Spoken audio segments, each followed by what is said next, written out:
A voice commands everyone to get into battle formation, stressing the need to defeat a huge monster that day without fail. One of the fighters angrily asks where the monster is, only to be warned by someone else that the monster is right behind him. The fighter turns around in shock and terror. At a crucial moment, another fighter appears and slashes the monster with a decisive sword strike, while the first fighter, who was in danger, and another companion look on in astonishment. The first fighter asks the newcomer as if he knows him, while a white-haired elf also seems surprised by the fighter's presence, wondering why he has come here. After the battle ends, the elf speaks with the rescuer, expressing his deep gratitude and saying he doesn't know how to thank him. The elf apologizes for any trouble he may have caused in the past, and tells him that he has saved his life and protected the peace of their tribe, assuring him that he will never forget this kindness.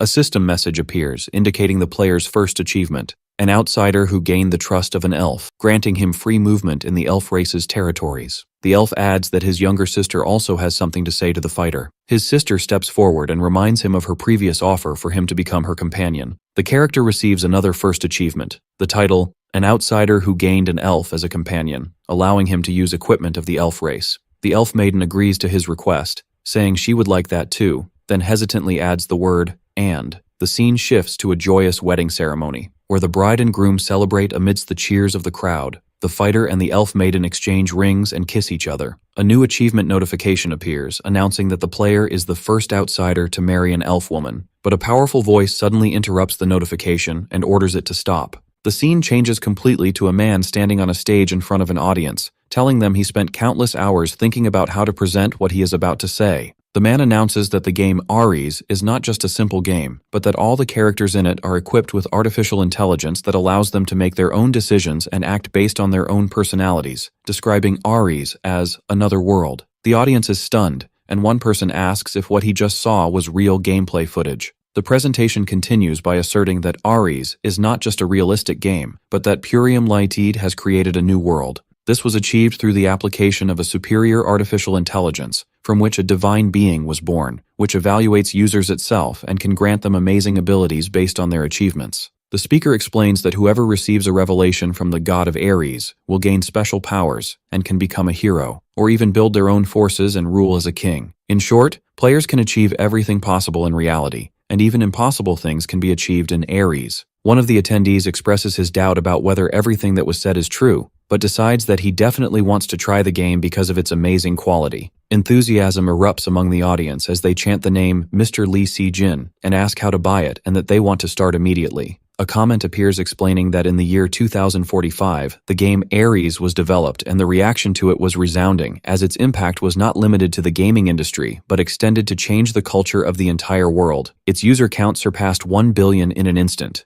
A year later, a new player stands and expresses his astonishment, saying that the game is more realistic than he had heard. Another player expresses his deep admiration, noting that the experience feels like a real journey inside the beginner's zone. One player realizes that a person's physical abilities in the real world are reflected inside the game. One player draws his companion's attention to a scene in front of them, pointing to an event that has been in the game since its launch, smashing a wooden dummy, and it is said that 1.2 billion people have tried to accomplish it, but they have all failed. It is rumored among the players that success in the wooden dummy challenge grants the winner a very special Ares game capsule worth 50 million won, in addition to a 5-point increase in all their stats. Although the quest seems simple and requires only 10 strikes, the number of challengers has recently decreased. The reason for this is that the prevailing consensus considers this challenge impossible, especially after a series of national sports representatives failed, and even the gold medalist hero Hanul failed to break it. For this reason, there was much talk about this challenge, but the players stood gathered without any of them trying, as they were all waiting for the arrival of humanity's true and final hope.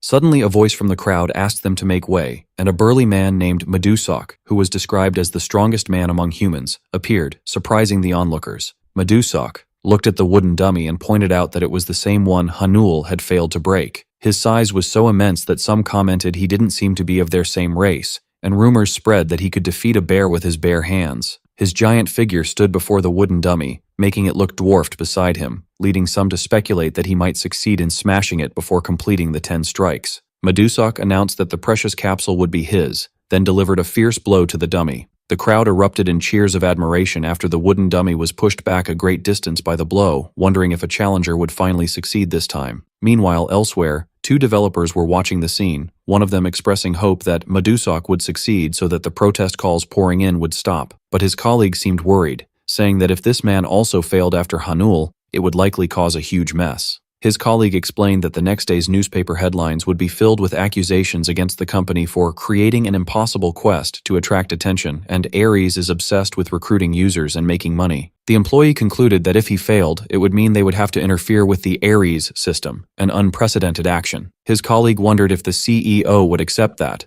but she insisted that he, as the team leader, had to get it done, threatening to resign if he didn't succeed. Back in the game, a message appeared on the screen. Quest failed. Please try again. Madusok was in a state of shock, unable to believe he had failed. In the office, the team leader put his hand on his face in despair, saying they were in trouble. His colleague suggested they run away quickly before the protest calls started, and jokingly invited him to dinner on his treat. At that moment, another employee called them over to tell the team leader that a new challenger was stepping up. The team leader asked indifferently if he looked like he would succeed, and the employee pointed out that the new challenger was wearing the basic gear a player gets when creating a character, and that his weapon looked like it was from the cash shop, but many players who relied on such tools had already failed. The employee apologized for saying something unnecessary, but the team leader reassured him it was okay, as he too had had moments of hope. He then decided to go for dinner and come back later. But as he was turning to leave, he and his colleague heard a loud and sudden sound that made them wonder in astonishment where it came from. It was the sound of the new challenger delivering a devastating blow to the wooden dummy, after which a global message appeared congratulating him. The following messages announced that he was the first user to successfully destroy the wooden dummy, and that he had gained 5 points for all his stats and 200 fame points. The team leader and his colleague stood in complete shock, wondering what had just happened,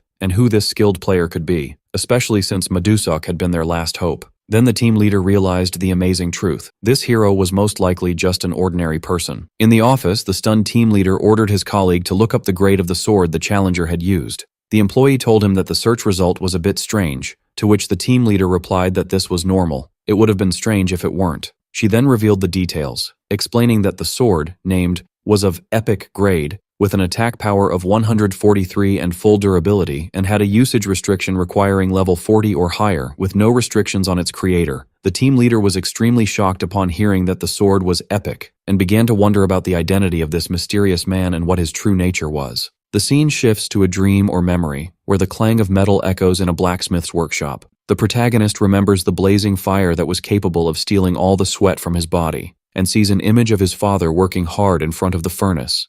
In the dream, the young man looks at his tired hands, and then at his father, telling him that he has returned. The young man embraces his father, vowing to protect him, but the dream quickly turns into a horrifying nightmare. The young man finds his father surrounded by flames, screaming from the intense heat. The son screams in terror, begging his father to get out of the fire and urging him to escape. The young man wakes up suddenly, panting and with tears in his eyes, realizing he had the same dream again. The next scene appears in the real world, specifically in the lobby of a hospital in Seoul, Korea. There, the young man, named Kim Ji-hoon, ironically thinks about the people who still cling to the hope of breaking the wooden dummy, realizing that physical strength alone is not enough for that. A friend interrupts him, annoyed, reminding him that he had asked him not to call him during the day. Kim Ji-hoon justifies his action by saying he can't meet him in the evening because of his work, and that he can't even enter Ji-hoon's father's room at the hospital. His friend sighs and asks what he wants, and Kim Ji-hoon comments on his heavy clothes and asks if he isn't feeling hot. His friend gives him a threatening look and asks if he wants to die, to which Kim Ji-hoon immediately apologizes. Then, Kim Ji-hoon gets to the point and asks his friend if he has heard of the game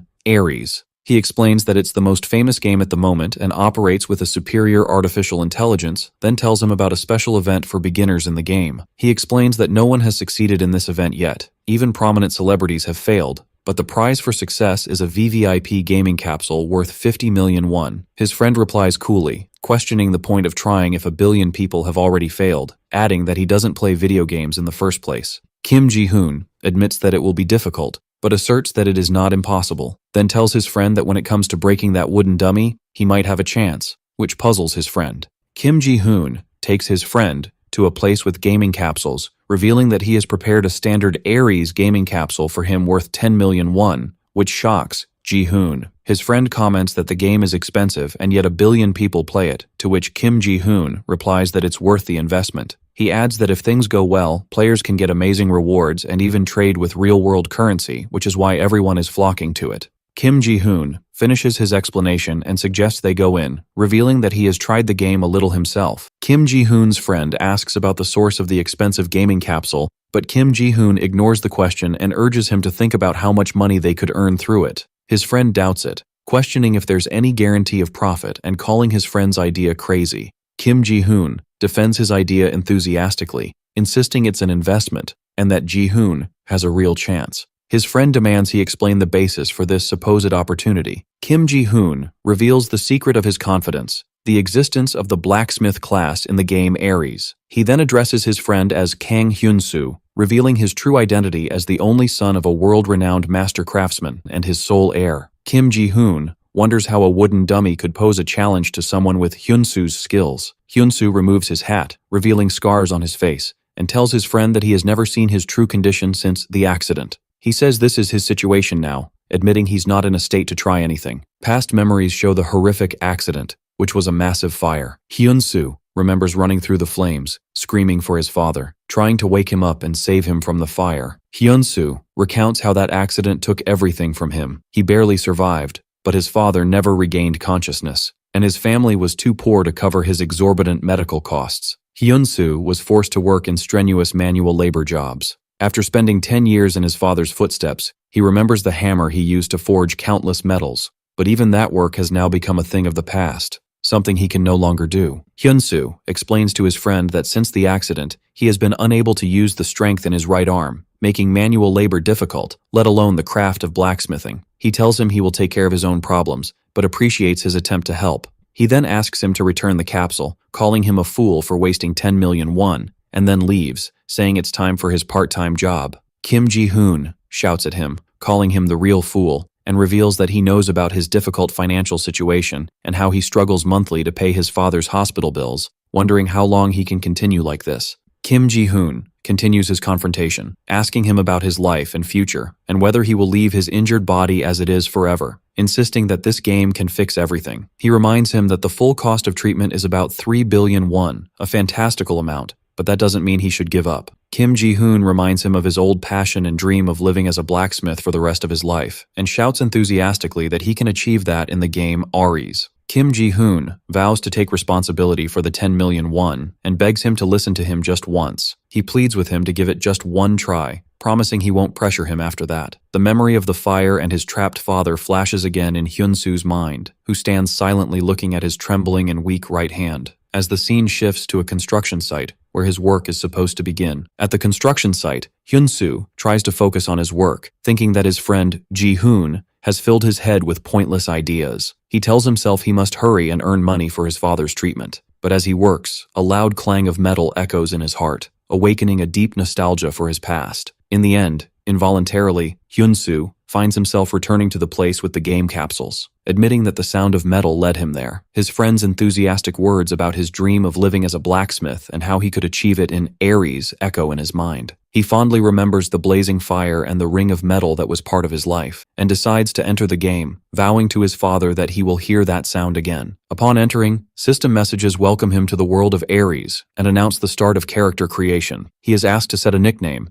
and Hyun-soo chooses Hyun-soo. After that, the character customization process begins. Hyun-soo is surprised when the system starts analyzing his body type and discovers that the scar on his face from the accident has also appeared on his character in the game. After the analysis is complete, the system asks if he wishes to proceed with this appearance. After a moment of hesitation, Hyun-soo agrees. The character creation process ends, and the search for a server begins. As soon as he enters the game world, Hyun-soo notices two amazing things. The scar on his face has disappeared, and more importantly, the strength has fully returned to his right hand. He thinks of his friend Kim Ji-hoon and realizes he now owes him 10 million won and decides he will work hard to repay this debt. He is then summoned to a random area and transported to the beginner's zone in the Barden region, specifically to Lin's blacksmith workshop. Inside, he finds an old blacksmith struggling with his work, vowing that he will never give up, and determined to forge a sword that surpasses that of an opponent of his. The blacksmith was striking the metal with force,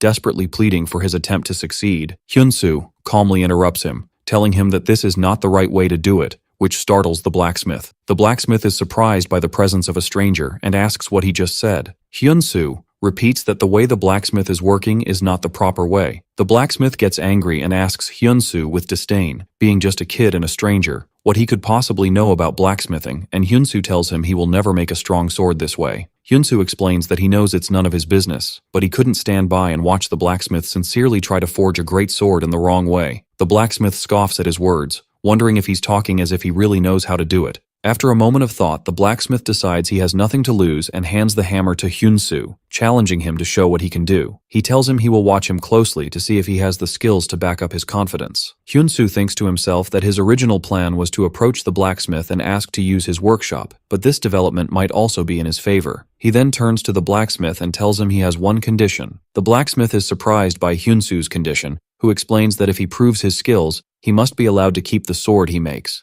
In return, Hyunsu promises to show him something worth watching, and the blacksmith calls him arrogant. The blacksmith laughs, saying he likes this confidence and hopes it lasts. But he warns Hyunsu that if he fails, he will pay the price for his arrogance, which Hyunsu agrees to. Hyunsu picks up the hammer and thinks that 3 years have passed. He admits to himself that despite speaking confidently, he is not sure if he still has the talent. But as soon as he starts striking the metal, the familiar feeling returns, and he feels confidence fill him, realizing he can do it. Images of his sick father and his friend Ji-hoon flash through his mind, driving him to work with all his determination, as if asking them to wait a little longer. Forgotten feelings begin to return to him, from the familiar clang of steel to the burning heat on his skin. He feels overjoyed to be back in his natural place, realizing that his body still remembers the craft, and his confidence that he can succeed is renewed. The old blacksmith watches his work, and at first he thought Hyunsu was just a bad imitator, but he soon admits that his form is not bad and that he must have some experience. However, the blacksmith believes this is the furthest Hyunsu can go, and is puzzled by his overwhelming happiness while working. The blacksmith believes that enjoying work doesn't matter. Results are everything in this world, and without a special skill, Hyunsu will inevitably hit a dead end. He feels that his decision to let him try was a waste of time because it is impossible for a player in the beginner's area to have a skill in blacksmithing. Suddenly, the blacksmith sees something that amazes him in the metal Hyunsu is working on. He notices that Hyunsu is using an advanced technique where he folds, reheats, and tempers the steel repeatedly, concluding that it is a method to increase strength while eliminating impurities.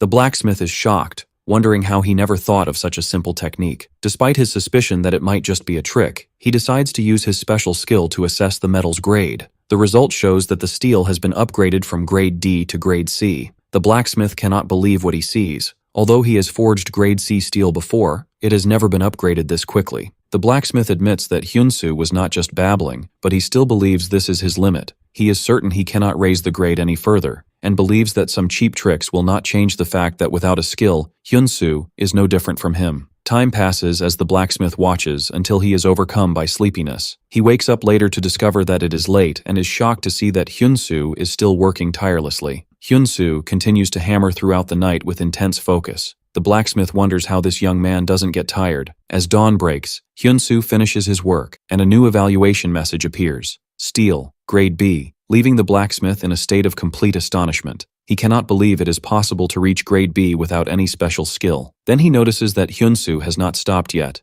and wonders in shock if he is aiming for a higher grade. After a long night of hard work, Hyunsu feels exhausted, wondering if he has overexerted himself. The old blacksmith, impressed by his skill, steps forward and offers to help, and Hyunsu thanks him for his offer. They work together to finish the raw piece of metal. The blacksmith looks at the result in complete awe, declaring it a grade A ingot, which can be used to make a rare grade sword, something he never thought possible. The blacksmith explains that he has a skill that allows him to see the grade of items, and that in his life, he has never seen a magic grade item in the beginner's village, let alone a rare grade. He excitedly tells Hyunsu that with this metal, he can forge a one-of-a-kind sword. But Hyunsu tells him it's still too early to celebrate. He still has to finish the handle and polish the blade to a much finer edge. He explains that the sword must be made to withstand immense force without breaking, and that the edge of the blade is still far from perfect. The blacksmith laughs, admitting he has never met anyone as strange as Hyunsu, who simply replies that he has always loved blacksmithing since he was a child. At that, the blacksmith suggests that Hyunsu try forging the sword again, but this time with a new material he provides.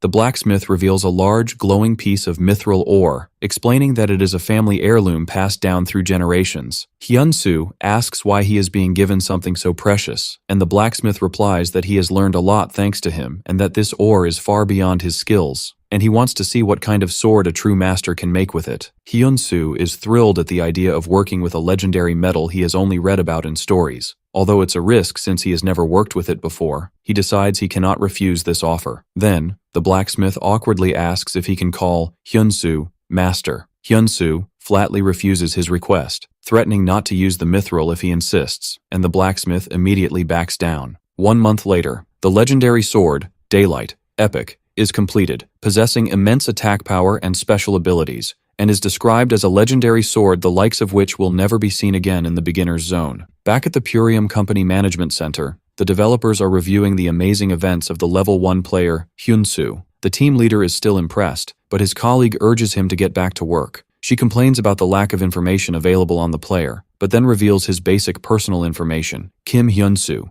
23 years old, who logged in from an acquaintance's house. She explains that she obtained this information from his application for the VVIP capsule prize. She adds that Hyunsu strongly requested to keep his real-world identity confidential. The developers wonder why he would want to remain anonymous, and the team leader concludes that he must have his own reasons for avoiding the spotlight and fame that will inevitably come his way. At the management center, the team leader asks about Hyunsu's current location. His colleague reports that he has just entered the hunting training center. Inside, a trainer named Relson greets Hyunsu with disdain, pointing out that this is where the real monsters start to appear, and that as a level 1 man, he has no chance of passing the test. He tells Hyunsu to leave to avoid wasting his time, advising him to go hunt some rabbits and come back when he is ready. Hyunsu is confident in his high stats that are not visible to the trainer and insists that he will not waste his time. Relson sighs with boredom but reluctantly agrees, asking Hyunsu to choose one of the swords and follow him. Hyunsu tells him that if any sword will do, he would prefer to use his own. The narration reveals that Hyunsu spent a full month in the beginner's zone, which is usually completed in 30 minutes, resulting in a massive boost to his basic stats. Additionally, he possesses the only epic-grade sword in the area, but is still at level 1 and without a class. Meanwhile, the team leader Kim Tae-suk expresses his concern over this strange situation, wondering if they should leave everything to the super AI Ares without intervention. A high-ranking company executive shares the same concern, but smiles confidently, knowing that what awaits Hyunsu is a legendary class offer. Back in the game, Relson is annoyed by Hyunsu's request to use a sword he made himself, and thinks to himself how pitiful it is for someone to throw away their future for a worthless profession like blacksmithing. The test begins, and Relson explains that the place is teeming with monsters, and that a trained swordsman is more important than any shoddy weapon. He sarcastically wonders why someone aspiring to be a blacksmith is here, which causes his affinity with Hyunsu to drop. Hyunsu thinks that he has seen this reaction many times in reality, where the dream of blacksmithing is considered a useless dream, but he feels that in Ares, his efforts can finally be acknowledged. Hyunsu asks the instructor about the most prominent swordsman trained by him, and then boldly asks for a tougher test than the one that swordsman took. Relson becomes furious inside at the arrogance of this beginner, for although he is just an instructor, he knows talent when he sees it. Due to this provocation, Relson agrees to give Hyunsu a special trial. He explains that he only gives these special trials to the rare few who show true promise. He leads him to another area, pointing out that the highest record achieved here is the 3rd stage trial. Relson summons a swift goblin of level 6 and asks Hyunsu if he is sure of his decision. He then sets the penalty for failure, being banned from the center for a full week. Hyunsu ignores the threat and calmly asks if the 3rd stage is the final trial. Hyunsu declares that he would like to take on all the trials, up to the final stage. Relson becomes extremely angry, believing this young man is looking down on his training and testing his patience. Relson angrily agrees to the challenge and summons the 4th final stage trial monster. A mad goblin of level 15 appears before them. Relson thinks to himself that almost no one in the world has managed to pass the 3rd stage, and no one has ever surpassed the 4th. The fight begins, and the goblin attacks fiercely, but Hyunsu manages to skillfully dodge its attacks. Hyunsu thinks that any blacksmith can see the latent power a weapon holds, and activates his sword Daylight's active skill, called Durable Sword, to enhance his physical defense. The sword releases immense power, and Hyunsu declares that no weapon here can surpass his sword, then defeats the swift goblin from the previous stage. But another goblin ambushes him and lands a powerful blow. Relson notes that the blow was critical and instantaneous, which is why swift goblins are considered the nightmare of beginners. Relson believes that Hyunsu is done for. No matter how good the weapon, it is worthless without skill. But to his surprise, Hyunsu survives the critical hit with 82% of his health points remaining. Hyunsu attributes his survival to the long time he spent crafting weapons, which significantly boosted his stats, especially strength and vitality. Relson declares that the real danger begins now, as the Mad Goblin uses a special skill called Thorns of Madness, which causes Hyunsu to become dizzy and his vision to blur. Although Relson is impressed by Hyunsu's performance, he believes this is his end, and that the battle will end here. But Hyunsu decides to focus, trust the weapon he made, and do everything in his power. He activates the passive skill of his sword, Daylight, called Swift Blade, which greatly increases his attack speed. Hyunsu unleashes a series of swift attacks,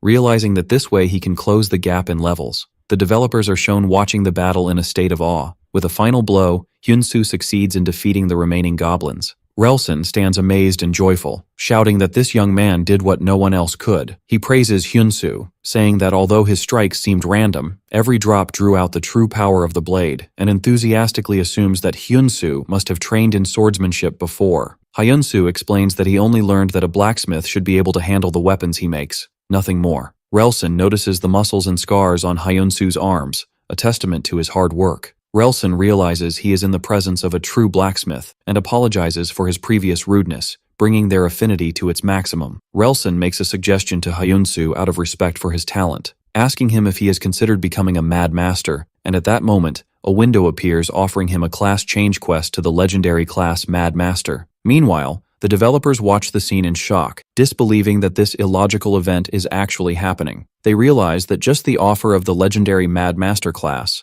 which surpasses even the epic Mad Knight class, automatically classifies Hyunsu as a second-tier user requiring special management. The team leader expresses his satisfaction with this development, but knows that accepting the class change quest means there is no turning back, and that the Mad Master leads hundreds of knights, meaning Hyunsu will become a protector of the world. In the game, Relson urges Hyunsu to accept the offer, assuring him that with his talent he could become a king among knights. But Hyunsu politely refuses the offer, firmly declaring that he is a blacksmith, not a knight. Everyone, both in the game and at the management center, is astonished by his decision. Relson bursts into admiring laughter, describing Hyunsu's persistence as truly wonderful. Hyunsu thinks to himself that he thought he would never hold a hammer again, but in this game, he felt his life as a blacksmith was starting anew. Relson accepts his decision and gives him a letter of recommendation for a hidden quest to meet the local lord. As a reward for passing the trial, he gives him a rusty armor worn by a former Mad Master, confident that Hyunsu will find a use for it.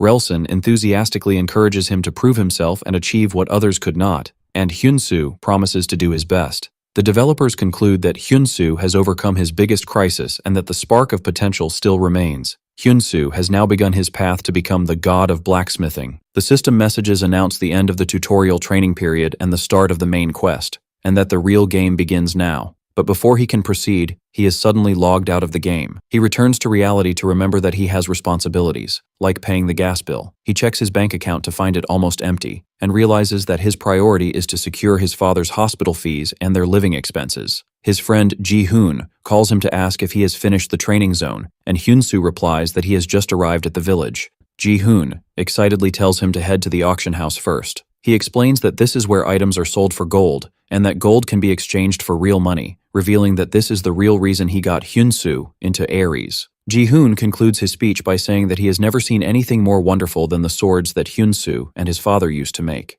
Ji-hoon encourages his friend Hyunsu over the phone, telling him that once he gets the VVIP capsule with 99.9% synchronization, his experience will be even more amazing, and urges him to flood the world with the works of the greatest blacksmith. Hyunsu feels grateful and thanks him. After the call, Hyunsu feels his path is now clear. He decides to focus on crafting and quests to earn gold, realizing he also needs to manage his stamina to achieve this. Hyunsu starts exercising, realizing that playing games consumes a lot of energy, though it doesn't compare to the effort of real blacksmithing. As he runs, he vows to his father that he will endure and ensure he wakes up again. Hyunsu returns to the world of Ares and enters the auction house directly. He chooses a name for his shop, Hyun's Forge. Hyunsu waits as his shop tool is being created. After the system finished creating the shop, the system grants him the ability to use the auction panel anytime, anywhere. Hyunsu wonders what he should put up for sale first, and remembers he has one prototype he made in the workshop. He reviews the details of Hyun's first sword, a rare grade sword, and recalls that the average market price for similar swords is about 70 gold pieces, and that his friend advised him not to sell it too cheap. He decides to list the sword for 100 gold pieces, then intends to explore the village systems while he waits. An alert was sent to all players regarding the sale. Elsewhere, a player notices that the auction board has exploded with activity due to an unusual post. The bidding price for Hyunsu's sword starts to rise rapidly, surpassing 300 gold pieces. This catches the attention of a member of the Golden Shield Guild, who rushes to inform the guild's vice captain about this amazing item. The member explains that the sword's creator is a level 1 player with no class, and that he made the best sword from the most primitive raw materials, and it even has an option for enhancement. The vice captain analyzes the situation, noting that using low-quality materials for enhancement reduces the chance of success, meaning the creator was clever in saving costs. He concludes that this weapon, with a small investment, could remain effective up to level 50. He also notes that the sword's name, the First Sword, makes it a valuable first piece for collectors. The vice captain realizes that the prestige that comes from being the first to discover and purchase the work of this talented craftsman is the real gain, and decides to proceed with the purchase. Meanwhile, Hyunsu feels a bit embarrassed and anxious, wondering if his sword will even sell since it was just a practice piece. Suddenly, a notification appears announcing that Hyun's first sword has been sold. Hyunsu is shocked by how quickly it sold. He checks the final selling price and is amazed to see it sold for 1,008 gold pieces, after he listed it for only 100. He quickly realizes that this amount is equivalent to over 1 million Korean won, and he is overcome with a feeling of happiness and disbelief. Hyunsu discovers that the buyer is the Golden Shield Guild, and he receives a message from them congratulating him and offering him an exclusive sales contract or to join the guild. He looks up information about the guild and is even more shocked to discover that it is a massive blacksmithing guild with 780,000 followers. Hyunsu remembers his friend Ji-hoon's words that gaining followers is much harder than leveling up, and that having a large number of followers means significant user interest, and this interest can directly lead to profit. He checks the follower count for his shop, Hyun's Forge, to find it's only 82. However, when he opens his message box,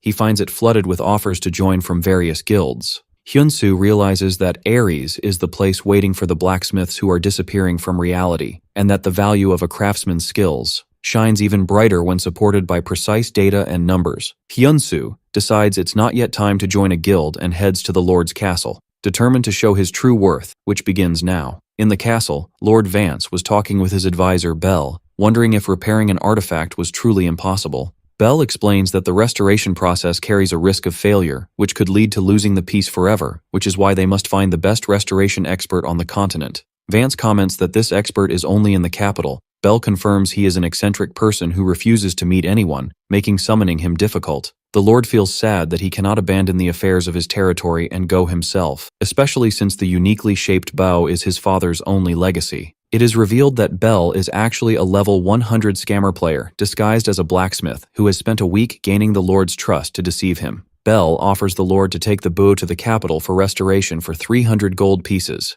Before the Lord agrees, Hyunsu suddenly enters, interrupting them and confidently declaring that the bow can be restored right here on the spot. Bell seethes with anger inside as his plan is about to be ruined. The Lord asks Hyunsu, in shock, if he can really repair the burnt bow. Here in the castle, without needing to take it to a blacksmith shop, the Lord orders a guard to inquire about the man's identity, and the guard replies that he is the person who came with a letter of recommendation from instructor Relson. The Lord is surprised at the mention of an instructor from the beginner training center. As the Lord of Barden, he officially asks Hyunsu to tell him about his skills and experience. Hyunsu introduces himself, saying his name is Hyunsu, he is level 1, and his class is unemployed. Bell explodes in anger, not believing that a level 1 player dares to speak so arrogantly in front of the Lord. Bell shouts that restoration is a skill only learned by blacksmiths above level 80, and accuses Hyunsu of interfering with his work that he spent a whole week on and orders him to leave. Hyunsu calmly replies,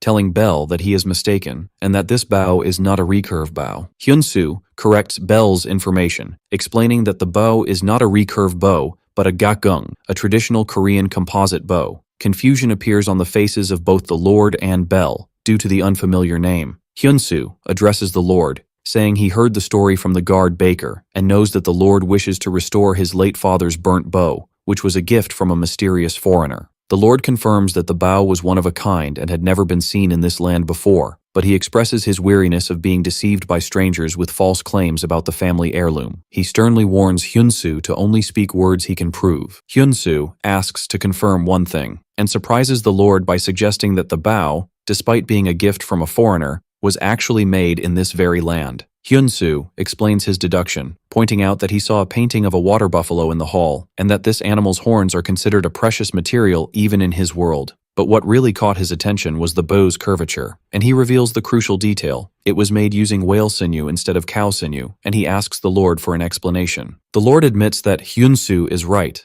and explains that the foreigner was his father's friend, a blacksmith. He confirms that the materials used were indeed local and rare, giant water buffalo horns from the Barden swamps, and whale sinew from Barden Harbor. With these precious materials, the friend gifted his father the best bow ever made in Barden. The Lord is impressed by Hyunsu's ability to notice details that even Bell, who is supposedly a level 100 blacksmith, missed. The Lord expresses his strong desire to save his father's memento. Convinced of Hyunsu's skill, he officially asks him to restore the bow, leading to Hyunsu accepting a quest with a reward of 500 gold pieces. The Lord orders Bell to leave for now, and Bell departs with his head bowed. As he walks away, he seethes with rage, vowing revenge on Hyunsu, who ruined his plan. The Lord asks Hyunsu what is required to restore the bow. Hyunsu accurately lists all the necessary materials, from water buffalo horns and whale sinew to specific types of wood and finishing tools, proving his complete knowledge of the bow's composition. Hyunsu obtains the restoration method for the sniper's gakgung, which includes a list of materials and a warning that the restoration will fail if the success rate is below 70%, which would result in the bow's destruction. Hyunsu is flooded with childhood memories of learning to make bows from his father. He remembers his father asking if he loved this craft so much even though it filled his hands with calluses. He replies that he loves doing it with him, and his father promises to teach him blacksmithing when he grows up. But for now, he must get used to handling raw materials with his hands.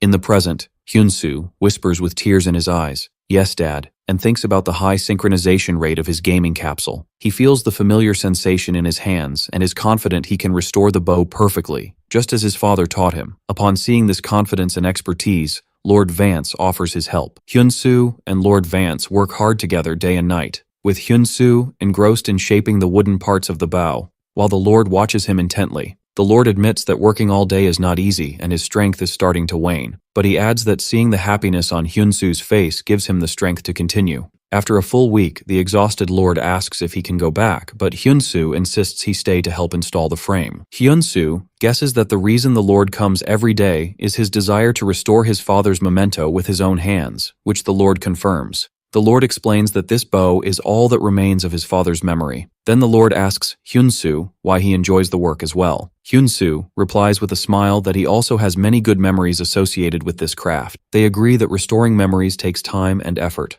Quick shots show the passing of the next 20 days as they work hard on the various parts of the bow. Finally, the last day arrives. The restoration of the sniper's gakgung is complete, and it is reborn as an epic weapon with stats and abilities far superior to its original form. The Lord stands before his father's statue, wondering if he is watching, and thinking how another mysterious foreigner has gifted him this bow once again. Hyunsu suggests the Lord try the bow to see if it feels as he remembers. The Lord draws the string and releases an arrow with immense force, and notes in amazement that it doesn't feel the same. Then he bursts out laughing with joy, declaring that it has become much greater than before, and the quest completion message appears. The system announces that his affinity with Lord Vance has reached its maximum due to the incredible success that exceeded 100%. The Lord thanks Hyunsu, saying that he can now perform his duties with a peaceful heart. The Lord feels that the promised reward is too little for what Hyunsu has done. As a result of the overwhelming success, the quest reward is upgraded. In addition to 2,000 gold pieces, the Lord grants him free use of the blacksmith's workshop. Hyunsu is overjoyed, realizing that the gold is equivalent to 2 million won, which is more than enough to cover his expenses for a long time. Then the Lord asks him if he has ever considered learning swordsmanship. The Lord reveals that before he became the Lord of Barden, he was a swordsman himself. He talks about the first swordsmanship, a secret sword art of the Prime Kingdom, the technique that subdued the endless monsters and brought stability to Barden. The Lord tells Hyunsu that although he is undoubtedly a natural-born blacksmith, he also saw in him the talent of a swordsman. He explains that instructor Relsen's recommendation, along with his own personal observations, confirmed this for him. The Lord lists Hyunsu's qualities, from his exceptional physical condition and quick reflexes to his deep knowledge of weapons, and offers to share a part of the essence of his swordsmanship with him. Lord Vance offers Hyunsu a skill quest to learn the first swordsmanship training, confident that Hyunsu will succeed if he works as hard as he did in the workshop. Hyunsu considers this training an unexpected gift, and a busy month passes. During this month, Hyunsu was busy crafting his own Gakgung bow and restoring the rusty Madmaster armor. Additionally, he underwent intensive training, where he continued to spar with Lord Vance, and successfully completed the first swordsmanship training. When it was time to leave, Hyunsu told the Lord that he was now fully prepared. Wearing his restored armor and carrying his new bow, he explains that his next step is to get a suitable profession. After bidding farewell to the Lord, who tells him he is welcome any time, Hyunsu decides to organize his belongings before setting off. He reviews his new equipment, the Mad Master armor, which compensates for his low level thanks to the damage reflection skill, and the new Gakgung bow, which has an additional 60% accuracy. To cover his expenses, he had also crafted some rare bows and put them up for sale in the auction house. Hyunsu checks the selling price of Hyun's second bow. Elsewhere, someone is watching the auction in disbelief, noting that Black, Korea's #1 player, didn't craft a bow of this quality when he was at level 10. He marvels at how Hyeon managed to craft such a bow at level 1 and with only low-quality materials. This person, who is revealed to be Ron, the leader of the Golden Shield Guild, recalls the words of Smith, the world's #1 blacksmith, that everything in the game is decided by Ares, and that the AI Ares, if impressed by a player's actions, grants them a suitable profession, skill, or title. Ron concludes that for the master of Hyun's workshop to be able to craft artifacts of this level, he must hold a legendary class title, just like Smith. Back to Hyun-soo, he is stunned when he sees that the final auction price for his bow is 2,050 gold pieces, equivalent to 2 million won, an amount beyond imagination for an in-game weapon. He also notices that his follower count has jumped to 3,200, and he is so flooded with guild invitations and crafting requests that he can't even check them all. Hyun-soo feels he is ready to set off, and sets his destination, the Holy Land of Blacksmiths, the Tower of Blacksmiths. He travels through the scenic landscapes, until he reaches the towering structure, and is awestruck by its magnificence up close. But he finds the entrance sealed by a magic seal bound with chains, and wonders how to get in. A system message appears, explaining that this is the Tower of the Swordmaker, and that to become a blacksmith, he must break the seal with a sword forged in the magic workshop. Hyun-soo examines the seal and realizes it is made of volcanic basalt rock. He finds the entrance to the magic workshop nearby, and enters it to begin the training required for the test. In the magic workshop, Hyun-soo learns the rules. Materials and tools are provided in infinite quantities. Production time is significantly shortened, but the swords made here can only be used for the test. Hyun-soo thinks about the test, which is to break a stone seal with a sword, and concludes that the test focuses solely on his crafting ability, specifically, crafting a sword capable of cutting stone. Elsewhere in the tower, Ding, the master of the Tower of Swordmakers, sits muttering angrily about worthless fools. He complains that everyone who comes only asks how to make money quickly, and that they are only interested in producing junk using skills and selling it, without any respect for the real work in the workshop. Ding sadly declares that the true path of the blacksmith is dead, and that everyone now only seeks gold. Due to his despair, he allows anyone who simply wants the title of blacksmith to pass a simple test, knowing that their superficial efforts will never enable them to break the real seal. At best, they might scratch it a little. While Ding sees the task as impossible, Hyun-soo decides to make a Damascus sword. The system advises him that this type of sword is only made by professional blacksmiths, and recommends starting with a simple iron dagger. But Hyun-soo insists on trying, believing that as long as he knows the method and has unlimited materials, he can at least try. He remembers his father's words that a sword can cut stone and that he would pass on to him a special forging method he developed himself. Inspired by his father's teachings, he feels confident in his ability to accomplish the task. Hyun-soo gets excited as he sees the possibilities available to him: perfect smelting facilities and equipment, an unlimited supply of ores, and shortened production time. He describes the game as insane, and begins to work with unparalleled enthusiasm and passion. Meanwhile, Ding is suddenly awakened from his sleep by a violent vibration, and he wonders about the source of this tremor. He realizes that the entire tower is shaking, due to someone hammering with immense force. Ding rushes to see what is happening, and is shocked when he sees the sealed stone, which he thought was unbreakable, has been split in half. Ding stands speechless, as he sees Hyun-soo calmly walk through the open entrance. In a moment of awe, Ding declares that the god of blacksmithing has finally appeared. Hyunsu approaches him and simply asks if he has passed the test. Ding replies that they usually measure ability by the mark the sword leaves on the stone, but since Hyunsu completely destroyed the stone, they couldn't measure anything. As Hyunsu wonders if this means a retest, a glowing magic circle appears on the ground. Ding clarifies that it is not a magic circle, but a summoning circle. The Tower Master, Ding, presents his special hammer to Hyunsu. Hyunsu accepts it in confusion and receives a system message confirming he has obtained Ding's hammer. A new SS rank quest begins, and Ding tells him that there is a real trial he must now overcome. With his wishes for success as the god of blacksmithing, Hyunsu is suddenly transported to another place. Hyunsu finds himself on the walls of a castle, confused by the sudden transport and wondering if this is a new test. He is surprised by an army of invading orcs advancing towards the castle. An SS rank quest appears, requiring him to defeat the orc army, which shocks him, as he doesn't understand its connection to a blacksmithing quest. The soldiers on the wall see him and cheer for the arrival of reinforcements from the master blacksmith. The condition for completing the quest becomes clear: achieve a 70% contribution among 50 warriors.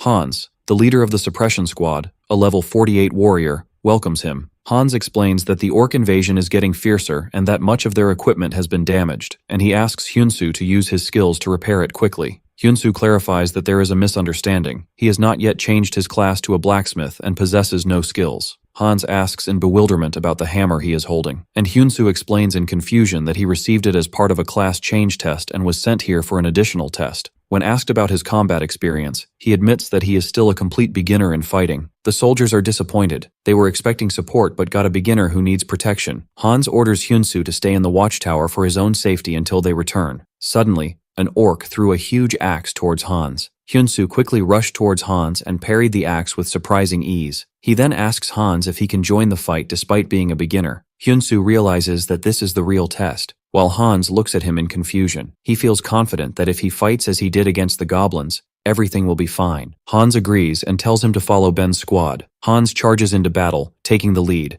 Immediately, Hyunsu feels the immense pressure of a real battle, which is completely different from fighting goblins. Despite this, he feels confident that he will not lose. Hyunsu engages the orcs with skill, succeeds in defeating a level 10 orc, and his level rises to 2, realizing that his month of training was not in vain. Ben watches him in disbelief, amazed at the strength of a player who doesn't have a class. In the heat of battle, the soldier Ben finds himself in imminent danger. Hyunsu notices the situation and immediately switches his weapon to his Korean bow. He fires a powerful and luminous arrow that cuts through the battlefield and hits the orc in the chest, saving Ben's life at the last moment, but another orc suddenly appears from behind him. Hyunsu manages to hit it skillfully as well, and Hyunsu's level rises several times as a result. The soldiers are stunned, wondering how a single arrow could take down such a massive orc. Hans shouts at Ben to snap him out of his shock, warning him that the orcs are now targeting Hyunsu and are attacking him. Ben feels extremely guilty, realizing that Hyunsu has gotten into trouble because of him, and blames himself for losing focus in the battle.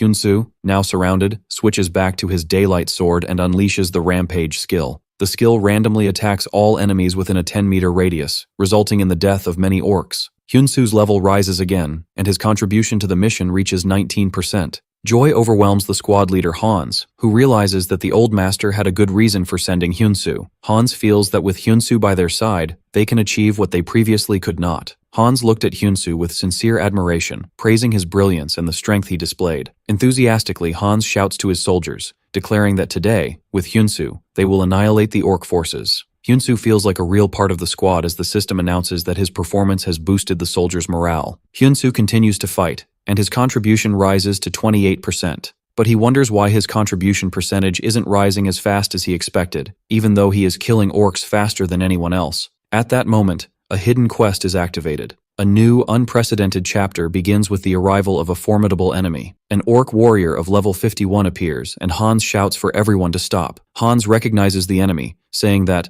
the one we could never defeat has finally appeared. He is their sworn enemy, and panic spreads among the soldiers. Hans realizes he made a grave mistake. They push too far into the fight and have become trapped.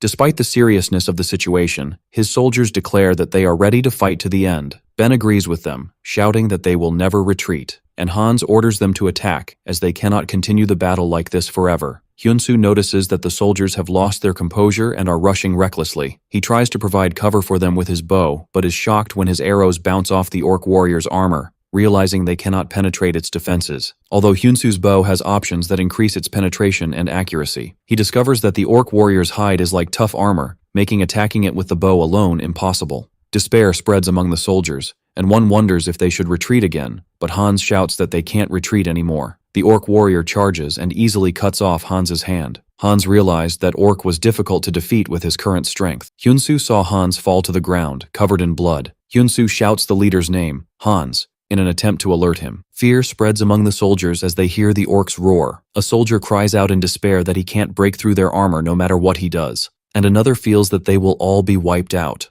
At this moment, Hyunsu takes the lead, shouting to the soldiers that continuing to fight this way will only lead to more losses, and orders them to form a defensive line. He orders them to quickly retreat to the forest behind them, assuring them that he will catch up soon. The soldiers obey his orders, prioritizing the transport of their injured leader to safety and regrouping, and Ben orders them to form a defensive line. Ben tells Hyunsu that this tactic will only buy them a little time, to which Hyunsu replies that he only needs 5 minutes. Ben agrees confidently, vowing that they will hold out no matter the cost. Hyunsu heads deep into the forest, wondering to himself about the idea that arrows cannot penetrate strong armor, and answers in the negative. He takes out Ding's replicating hammer, an epic tool with the ability to duplicate consumables and shorten crafting time, and realizes his plan is possible. Meanwhile, the soldiers are fighting desperately to repel the orc attack in the forest. Ben muttered to himself, affirming that he must hold on no matter what, trying to hold out for the 5 minutes Hyunsu had requested. Ben said that all they had to do was hold on, but the orc army was advancing on them relentlessly. However, Ben insisted that he would not give up, and he would never retreat.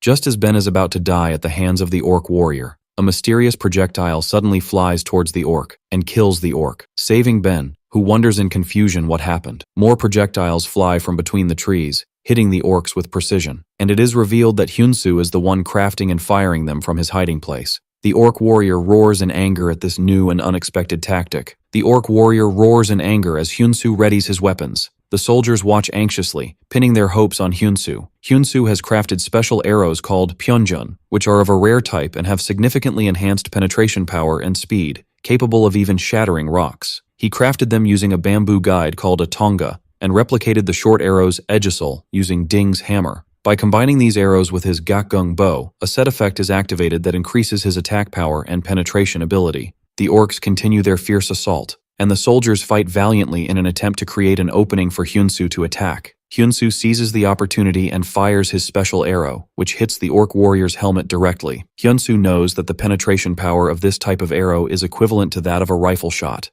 The arrow pierces the thick armor and kills the orc warrior with a single decisive blow. Hyunsu's level immediately rises by 3. Hyunsu earns the title Orc Slayer, which increases his attack power against them and makes them feel fear towards him. Terror spreads among the remaining orcs, and they begin to flee, as the soldiers shout to pursue them. Hyunsu and the soldiers join the chase. Hyunsu jumped on top of one of the orcs that tried to escape, and fired his arrows at it with deadly precision, leaving it no room to escape. He hit the orc with a piercing arrow that lodged directly in its head, and after a short while, they finally wiped out the remnants of the orc army. With the battle over, the mission to suppress the invading orc army is complete. Hyunsu's final contribution reaches 92%, and the system announces that he has completed the mission with an exceptional record. The victorious soldiers chant Master Hyunsu's name. Hyunsu earns the full trust of the squad and receives a hidden title, Battlefield Commander, which increases his charisma by 10 points. Hyunsu sees the injured leader Hans receiving aid. Hans tells Hyunsu with emotion that they had always focused so much on defense that he never thought they would achieve their long-held wish of defeating the orcs. He thanks him deeply. The rest of the soldiers join in expressing their gratitude, and Hyunsu thanks them in return. Hyunsu realizes that his additional test is finally over. He thinks about returning to the Blacksmith's tower, but then wonders how to get back there.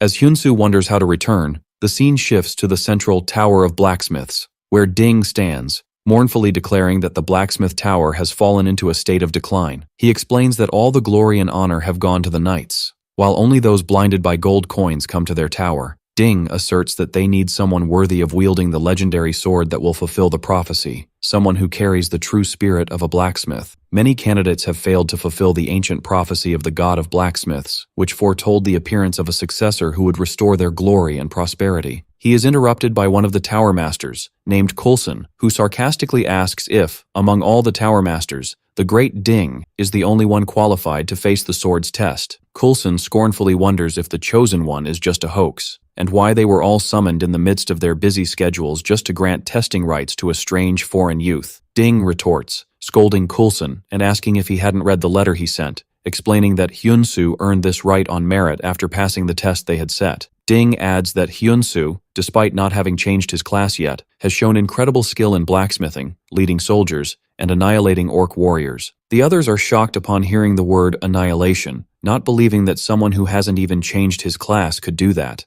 Ding continues his explanation, stating that this test was designed based on the prophecy that says, the successor of the god of blacksmiths must be stronger than anyone else. For this reason, the final answer will be provided by this sword itself. Ding assures them that they will soon see the truth. At that moment, a guard announces the arrival of Lord Hyunsu to the hall, and Ding orders him to be brought in. The massive doors open, and Hyunsu enters the majestic hall. Ding welcomes him, announcing that he has passed the test and has earned the right to enter the sacred sanctum of the blacksmiths. He adds that he is now also eligible to challenge the sword of prophecy left by the god of blacksmiths. Ding tells him that everything will be decided the moment he holds the sword, after which he will receive a suitable reward. Hyunsu thinks about the phrase suitable reward and remembers that he completed an additional SS rank mission during his class change test, wondering if the reward is obtaining a legendary class. Coulson steps forward to congratulate him on standing in this glorious place and praises his impressive performance and the quick thinking he showed at that critical moment. But he adds with a condescending tone that the arrow Hyunsu made was just a replica of a weapon called Solinarian, and that it was all just a matter of luck. Coulson asserts that without the epic bow he possessed, he would have never been able to pass the test. He then challenges Hyunsu with a sly smile to draw the sword, to see if luck will be on his side again. Hyunsu looks at the assembled masters of the Blacksmith Tower, realizing they are high-class NPCs,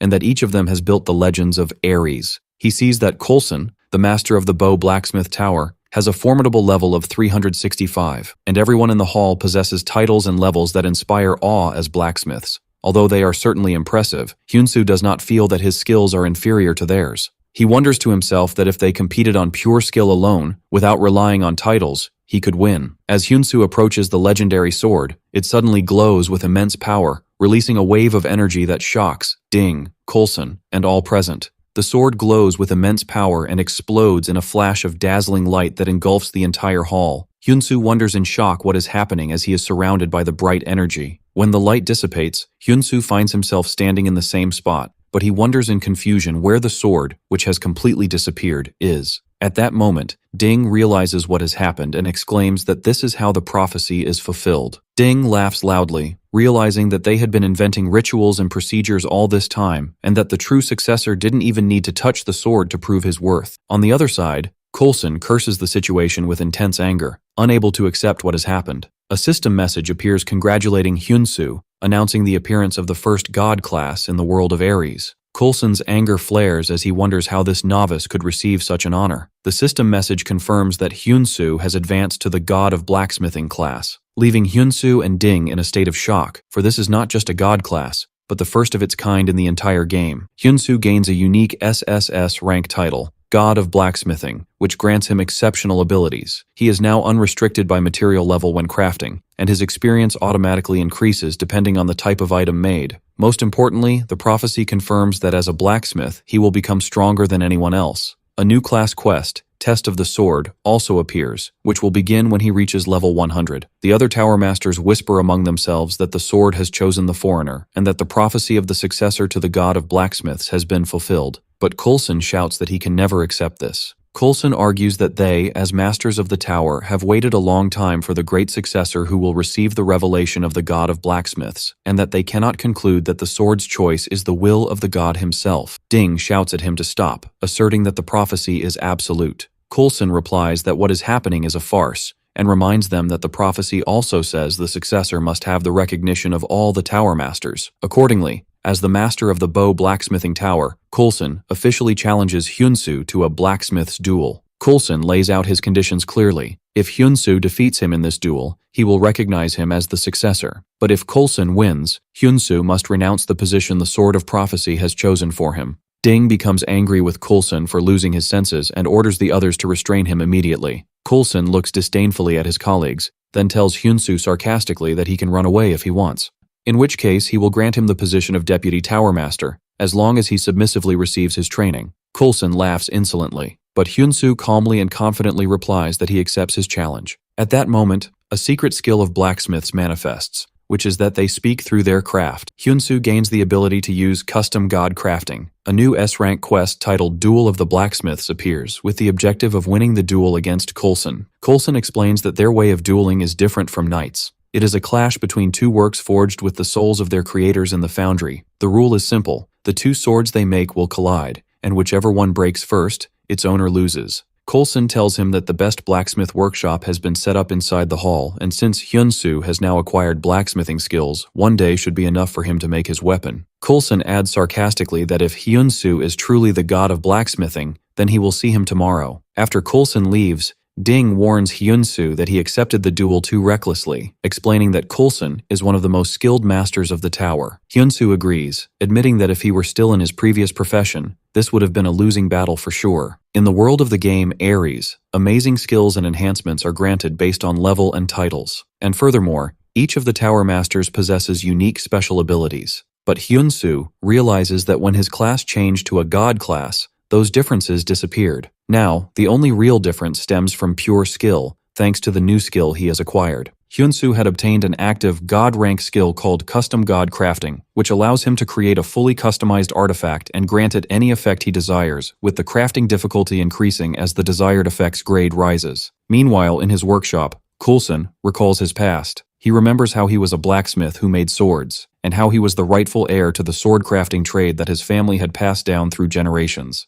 But then, someone much more skilled than him appeared, and instead of becoming a sword maker, he was forced to become the master of the bow tower. It was bitter, but he chose to accept it to serve the great Ding. But he can never tolerate Ding bringing a stranger out of nowhere and placing him above him. Coulson pours all his anger and resentment into the hammer as he works, leading to a massive explosion of fire in the foundry. In Hyunsu's workshop, Ding watches him work on his sword. Ding thinks that the process of granting abilities and effects to artifacts follows a basic law of profit and loss. To gain an advantage in this duel, he must prioritize durability and maximize the weapon breaker attribute. This means that to get the ability he wants, he must craft the sword with the highest possible grade. But he notes with confusion that the durability and attributes of Hyunsu's sword seem to be only of rare grade. Hyunsu finishes making his sword, which glows with a bright light, making Ding wonder in amazement about the true thoughts and abilities of the god of blacksmithing. The next day, everyone gathers to watch the duel. Coulson smiles sarcastically,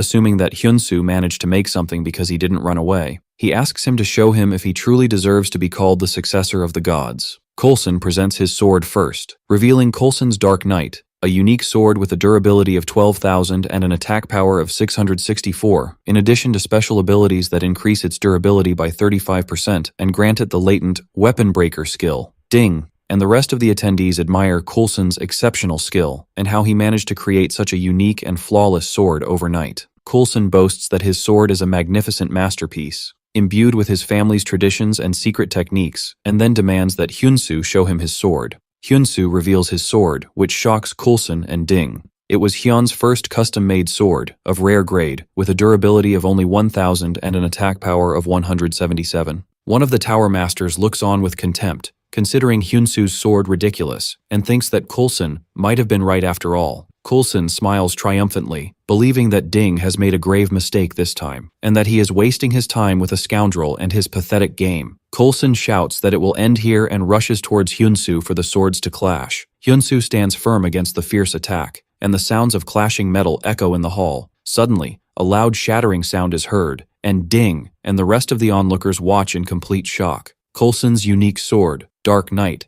has shattered into pieces and scattered on the floor. Coulson stands speechless, unable to comprehend how it happened. Hyunsu calmly tells him that a sword's value is not determined by its grade alone. The details of Hyunsu's sword appear again, revealing its special active ability, a sword that cuts swords, which gives it a 65% chance to cut the opponent's weapon. It was a unique, unrepairable sword, designed to be destroyed when its durability was depleted. At that moment, Ding remembers his father's words, who told him that the god of blacksmithing would one day appear in this land, someone who would shatter their traditional concepts and guide them with new teachings, and that everyone would have the chance to meet him. Ding remembers how a young Coulson eagerly asked his father if he too could receive his teachings if he became a great blacksmith. The scene returns to the recent past in the workshop, where Hyunsu explained to Ding that merely breaking swords would not convince the tower masters, which is why he decided to make a sword that cuts swords. Ding had wondered at the time if this was really possible, admitting it was never an easy task. Hyunsu had replied that creating an artifact with the desired properties always comes down to the blacksmith's skill and sweat. Now, Ding realizes the truth. It was a bold choice that defied common sense,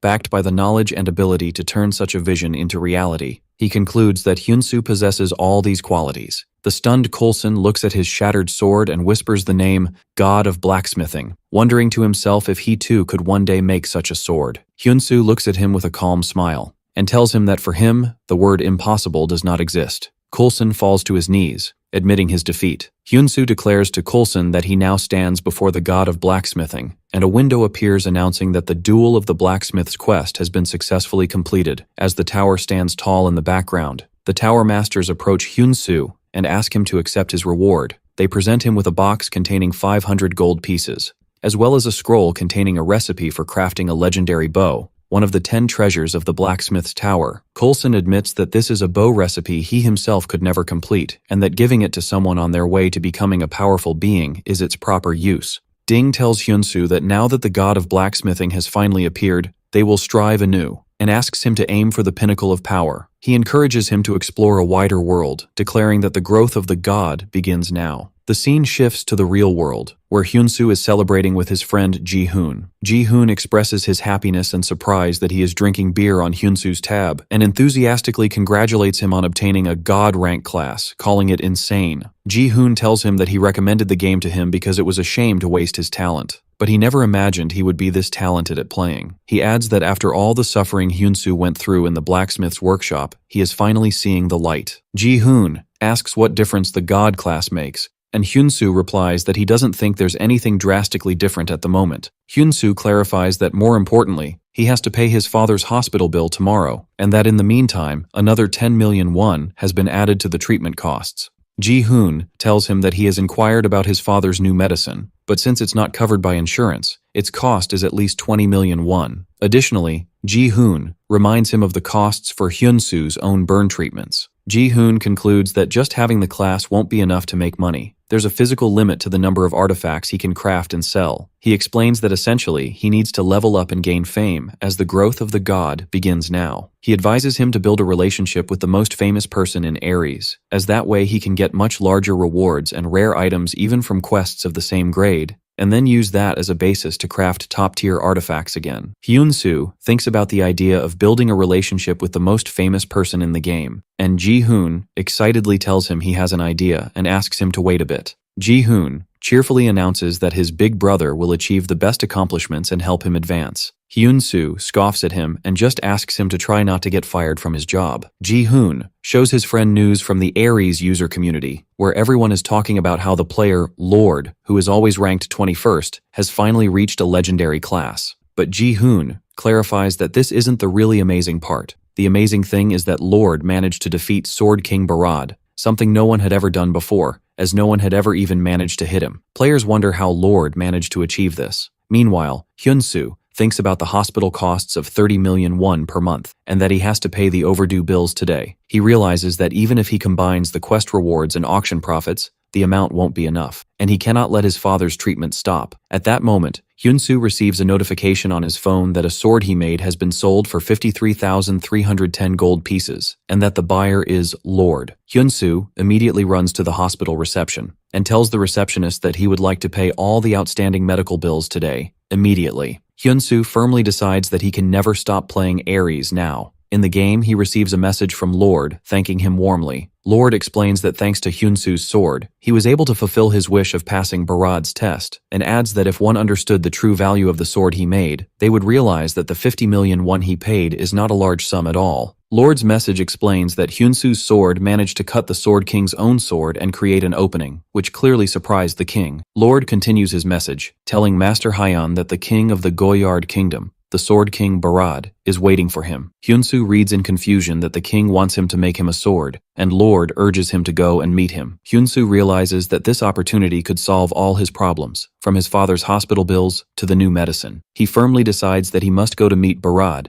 and that he will also find his lost workshop on his way. Elsewhere, a stylish-looking man appears. He visits an old blacksmith workshop in this modern age, saying that only 1 month remains on their promise. Back to Hyunsu, he is talking to his friend Ji-hoon on the phone, who tells him in shock that he can't meet Barad. Ji-hoon scoffs at the idea that just getting a god rank class is everything, wondering how a level 10 beginner can meet a king. He explains that to meet a high-level NPC, the player's level and fame must be equally high, and that to meet Barad, he must be at least level 200. But Ji-hoon reassures him that it's not impossible, and tells him about the Goyard martial arts tournament. He explains that this is an event held every year in the Goyard kingdom, with level restrictions ranging from 50 to 60. He adds that King Barad is always looking for talented individuals with potential for growth, which is why he holds the tournament for outsiders every year. He confirms that the tournament is scheduled to be held soon, and that the winner receives the prize money directly from Barad himself. Ji-hoon concludes by saying that this is the only way if Hyun-soo wants to meet Barad immediately. Hyun-soo travels in a carriage towards his next destination. Based on Ding's advice, he heads to the castle region. Ding had told him that this place is on the border of the Prime and Goyard kingdoms,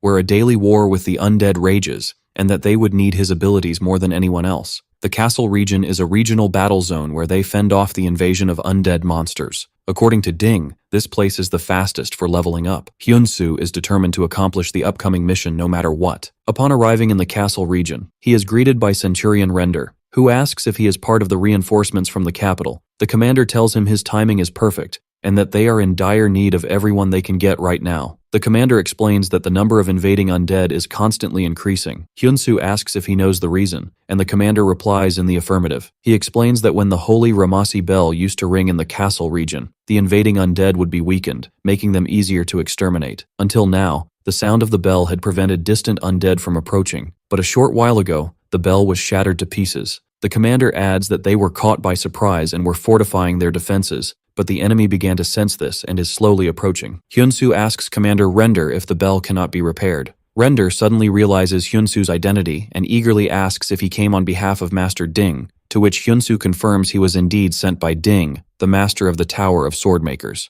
Render scolds Hyun-soo for not telling him sooner, declaring they were waiting for him, and quickly takes him to see the captain. Hyun-soo meets the captain of the castle knights, Carl, who asks if the great Ding himself sent him. Render confirms this, explaining that Hyun-soo wishes to see the Ramas bell in person. Captain Carl informs them that Ding has already judged the bell as unrepairable. He explains that the Lord has already made several secret attempts to restore it, but every expert said the same thing. The shattered Ramas bell is marked as an unrepairable artifact. He adds that there is one person still remaining in castle looking for a way to fix it, but it's all in vain. Render recalls that person was level 290, and yet it proved impossible. Captain Carl asks Hyun-soo about his ability and requests information on his level. Hyun-soo replies that he is currently level 13, which greatly shocks Render. The captain tells Hyun-soo that he doesn't wish to blame him, who came to help them, but at his level, it would be wise to find a place where he can truly contribute. The captain explains that the castle region is now on the brink of annihilation, and when the main army of the undead begins to advance, that will be their doomsday. The captain asserts that it is his duty to protect the Lord and the people to the end, and he must do his duty.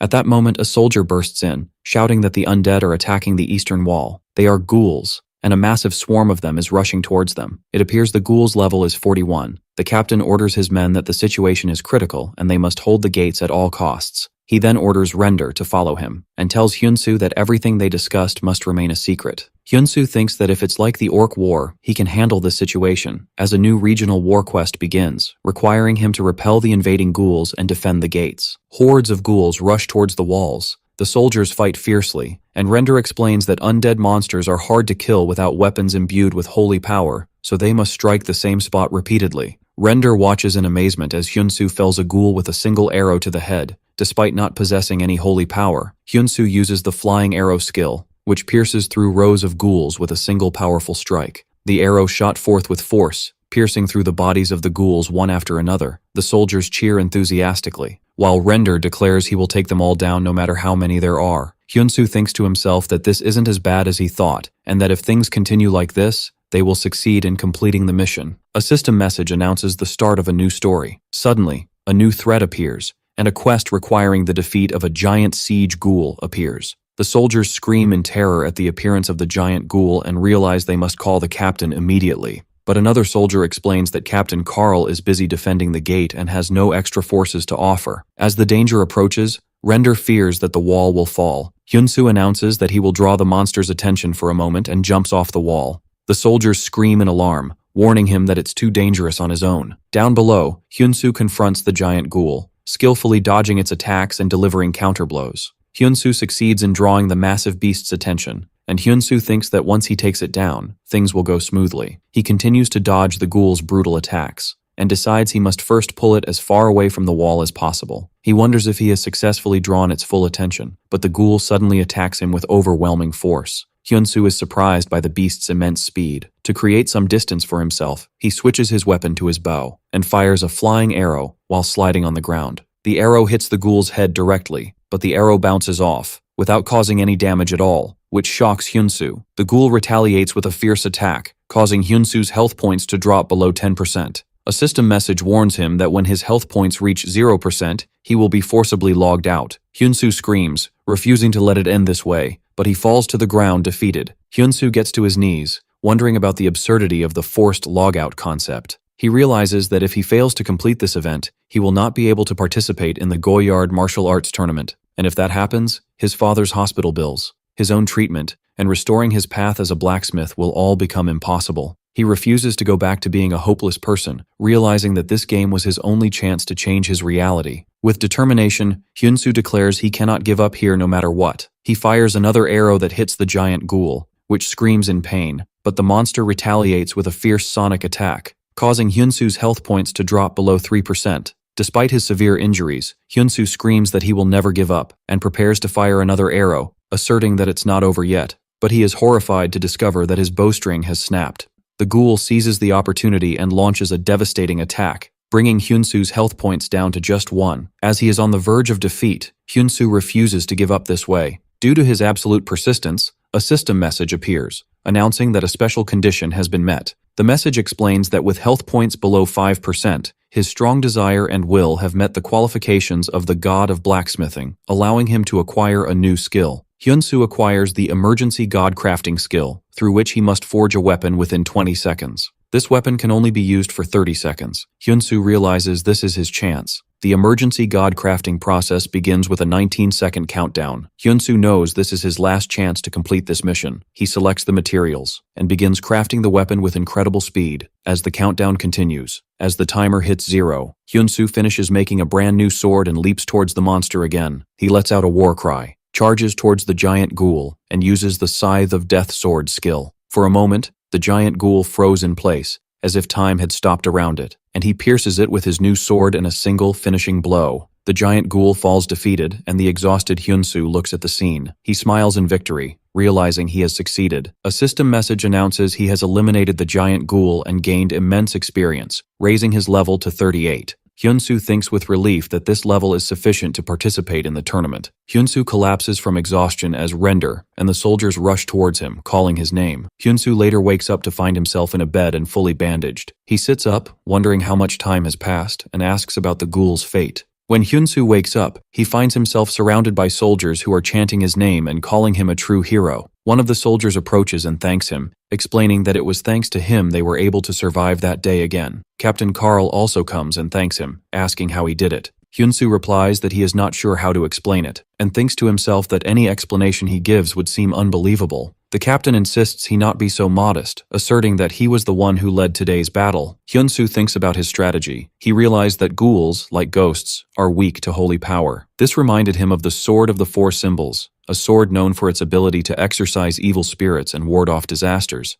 Thanks to what his father taught him about restoration that day, he was able to bring this sword back to life. Hyunsu feels grateful that his plan worked out exactly as he imagined. Captain Carl insists on rewarding him and gives him a bag containing 2,000 gold pieces, which makes Hyunsu very happy as it is equivalent to 2 million won. Captain Carl admits that he misjudged Hyunsu, thinking he was like the rest of the outsiders. The captain bows, asking him to accept his apology. Hyunsu reassures him that it's okay, and thanks him for acknowledging him, and at that moment, their affinity reaches its maximum. Then Captain Carl makes a formal request to Hyunsu to repair the Rama's bell. The captain explains that he felt a holy power in the sword Hyunsu used earlier, and with that ability, he believes he can do it. Hyunsu apologizes, saying he appreciates his words, but he must head to the kingdom of Goyard now. Captain Carl smiles, admitting he had forgotten an important detail, that Hyunsu is a blacksmith. He tells him that the Lord possesses a legendary metal, and that if he repairs the bell, he might give it to him. Hyunsu is surprised by the mention of a legendary metal and becomes interested.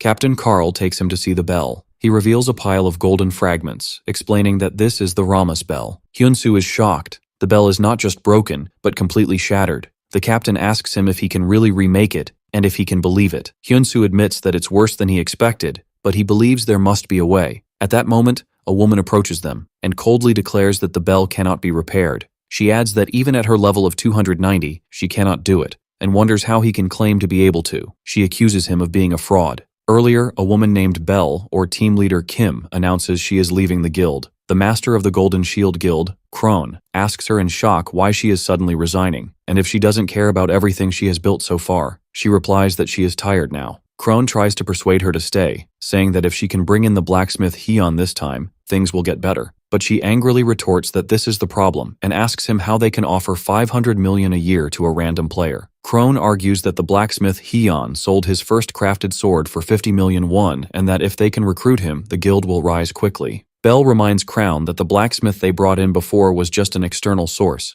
and the one who came after took the deposit and ran. She adds that another blacksmith won the lottery and disappeared, and continues to list the failures. Bell asks him to stop, explaining to him now how difficult it is to clean up all this mess, and insists that he not try to stop her. Krone reluctantly agrees to her decision, but assures her that he will always keep a place for her if she decides to return. The scene shifts to Castle. Belle arrives to find the village in ruins and wonders in shock how a village like this could disappear. She thinks that this is the place that showed her that the people here are not just non-player characters, but real people like her. Belle believes that if they could just fix the Rama's bell, perhaps they could stop all this destruction. She decides she needs to go and check the bell again. When she reaches the bell room, she is surprised to find Hyunsoo there. She accuses him of being a fraud. Hyunsoo replies in confusion, asking who she is to say that. She answers that she is a blacksmith of a much higher rank than him. Captain Carl intervenes and asks everyone not to fight. He introduces Belle as the advanced blacksmith he mentioned earlier, and introduces Hyunsoo as the person who helped eliminate the ghouls. The captain cheerfully adds that now, on top of that, Hyunsoo says he will fix the bell. Belle wonders to herself sarcastically how a level 38 player could help eliminate ghouls and now claim to fix the bell. Belle accuses Hyunsoo of trying to take advantage of the deteriorating situation in the castle region. Hyunsoo coolly asks her what she's been talking about since she arrived.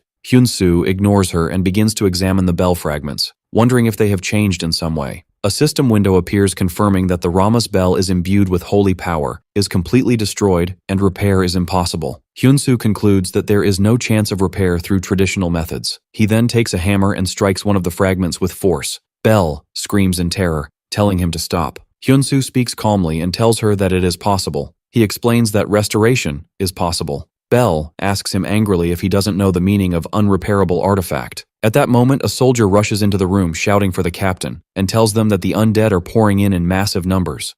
Everyone is shocked. A system window appears, and Hyunsoo initially thinks it's a new quest, but he realizes it's an update notification. The notification announces that the castle region update has begun, and that after the update is complete, the updated region will be created. They realize that the region is turning into a land of the undead. Belle believes this is the end, but Hyunsoo corrects her, saying that if they make the bell, they can stop it. Belle describes his words as impossible, but Hyunsoo insists it is possible. Then Hyunsoo turns to Belle and asks her directly about the castle region. Wasn't she the one who wanted to protect it? Belle admits that Hyunsoo is right, but she wonders how to do it. Hyunsoo asks her to follow him, adding the shards of the Rama's bell to his inventory. Hyunsoo enthusiastically declares that they will protect this place together. Captain Carl tells Hyunsoo that he is counting on him to repair the bell and that he will hold them off for as long as possible, so Hyunsoo tells him to leave it to him. The captain raises his sword and shouts to his men not to lose hope and that they will fight until the end. He urges them to hold on a little longer, insisting that they must protect Cassell. In the blacksmith's workshop, Belle asks Hyunsoo what he is going to do. Hyunsoo explains that when he shattered the shard earlier, the holy power did not disappear, which means the power is within the material itself. He plans to melt it down and forge a new bell, believing that if the bell is complete,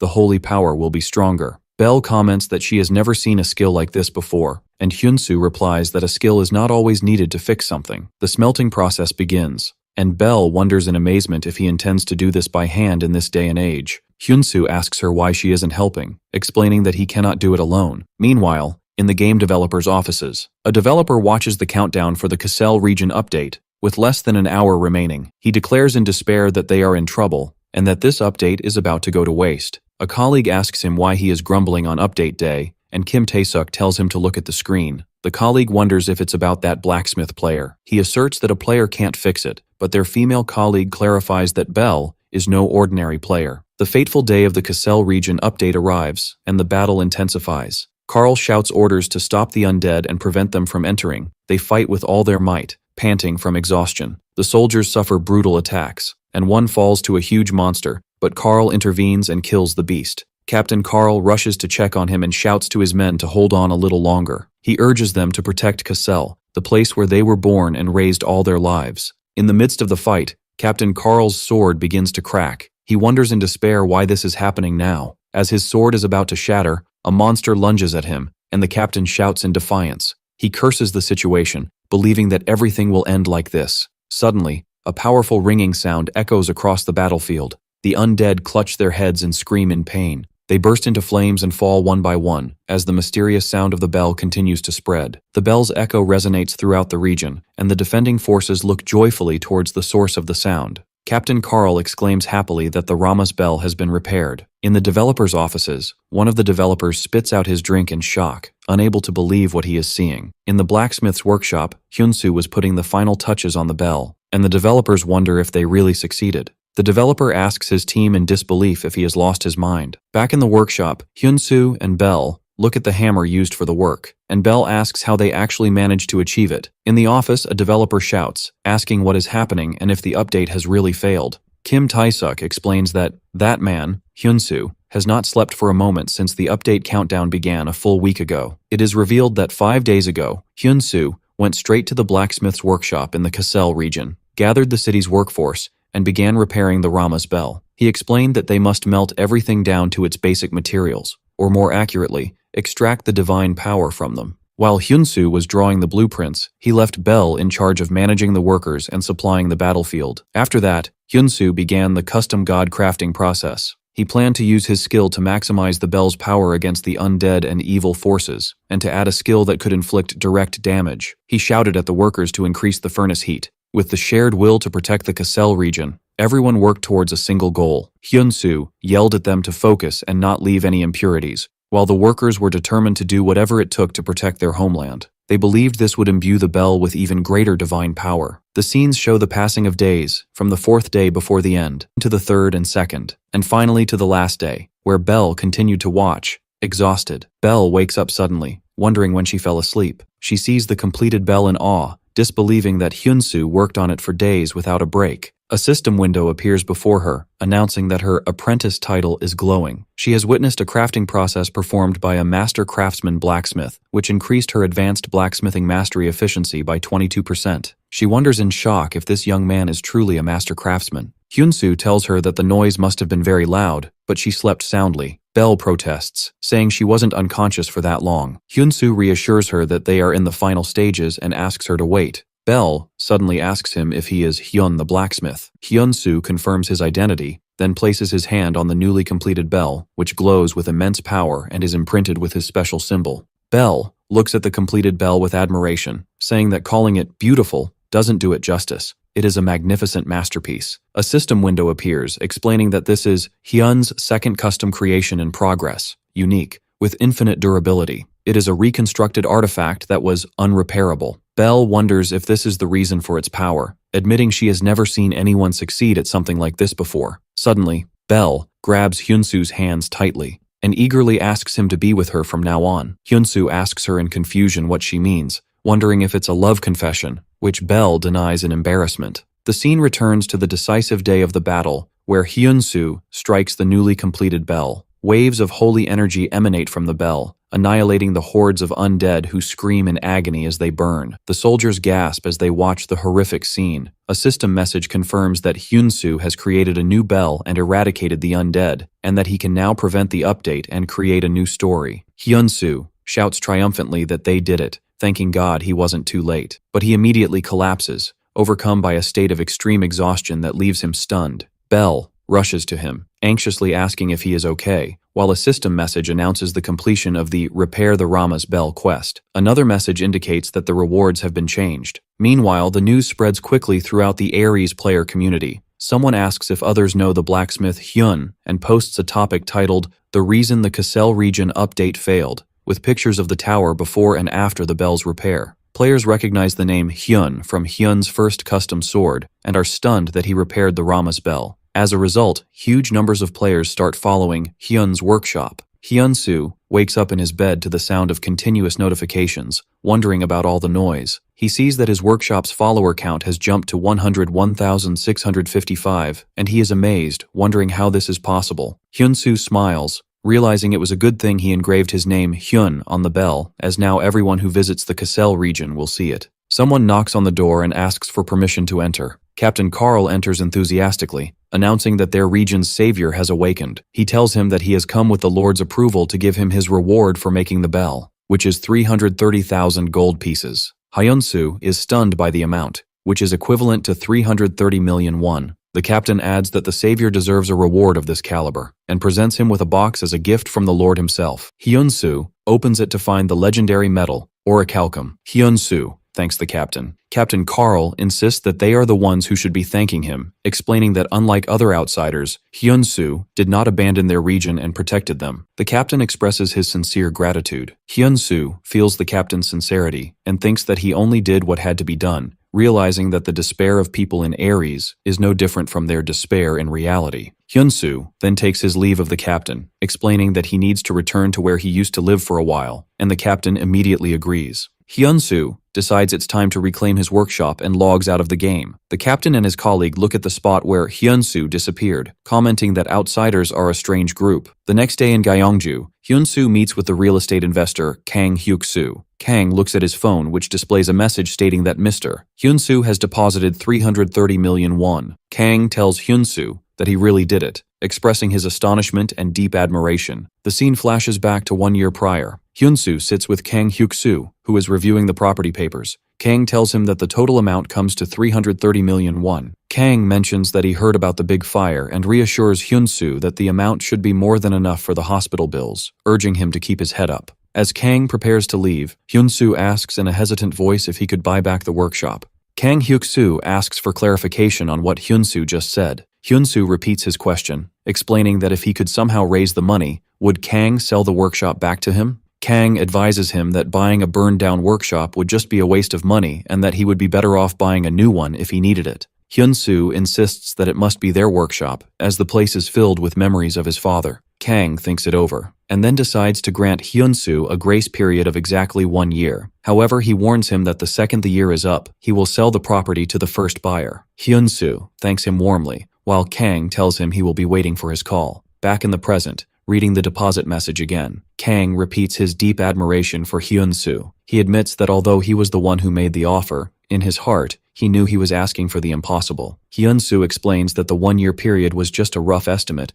and that the opportunity to sell such a property could have ended at any time, but Kang had already kept his promise. Hyun-soo asks why Kang was so kind to him. Kang replies that he was the first person ever to ask to buy back a property after selling it. He adds that he just wanted to encourage someone like him. Hyun-soo thanks Kang again, and thinks to himself that thanks to him, he didn't have to give up the workshop, and that he needs to give him something in return. Hyun-soo asks him if he is familiar with a game called Aries. Kang laughs and replies that of course he knows it. Who hasn't heard of it these days? Hyun-soo reveals that he is actually a blacksmith in Aries. Kang comments that this is the perfect job for him. Hyun-soo offers to make him an artifact as a gift. Kang excitedly asks if he can make him a custom piece, regardless of the effect, type, or level. Hyun-soo smiles and replies, of course, promising that he will make him anything he wants. Hyun-soo enters a tavern, where Belle calls him over to sit with her. This is the first time they have seen each other since the undead incident. Belle complains about how hard it was to find him, and Hyun-soo apologizes, but she says she was just kidding. Belle properly introduces herself, explaining that she was the chief strategist for the Golden Shield Guild, and the one who built the guild into what it is today. She adds that on that day, she became certain of one thing, that Hyun-soo would one day become one of the top-ranking players.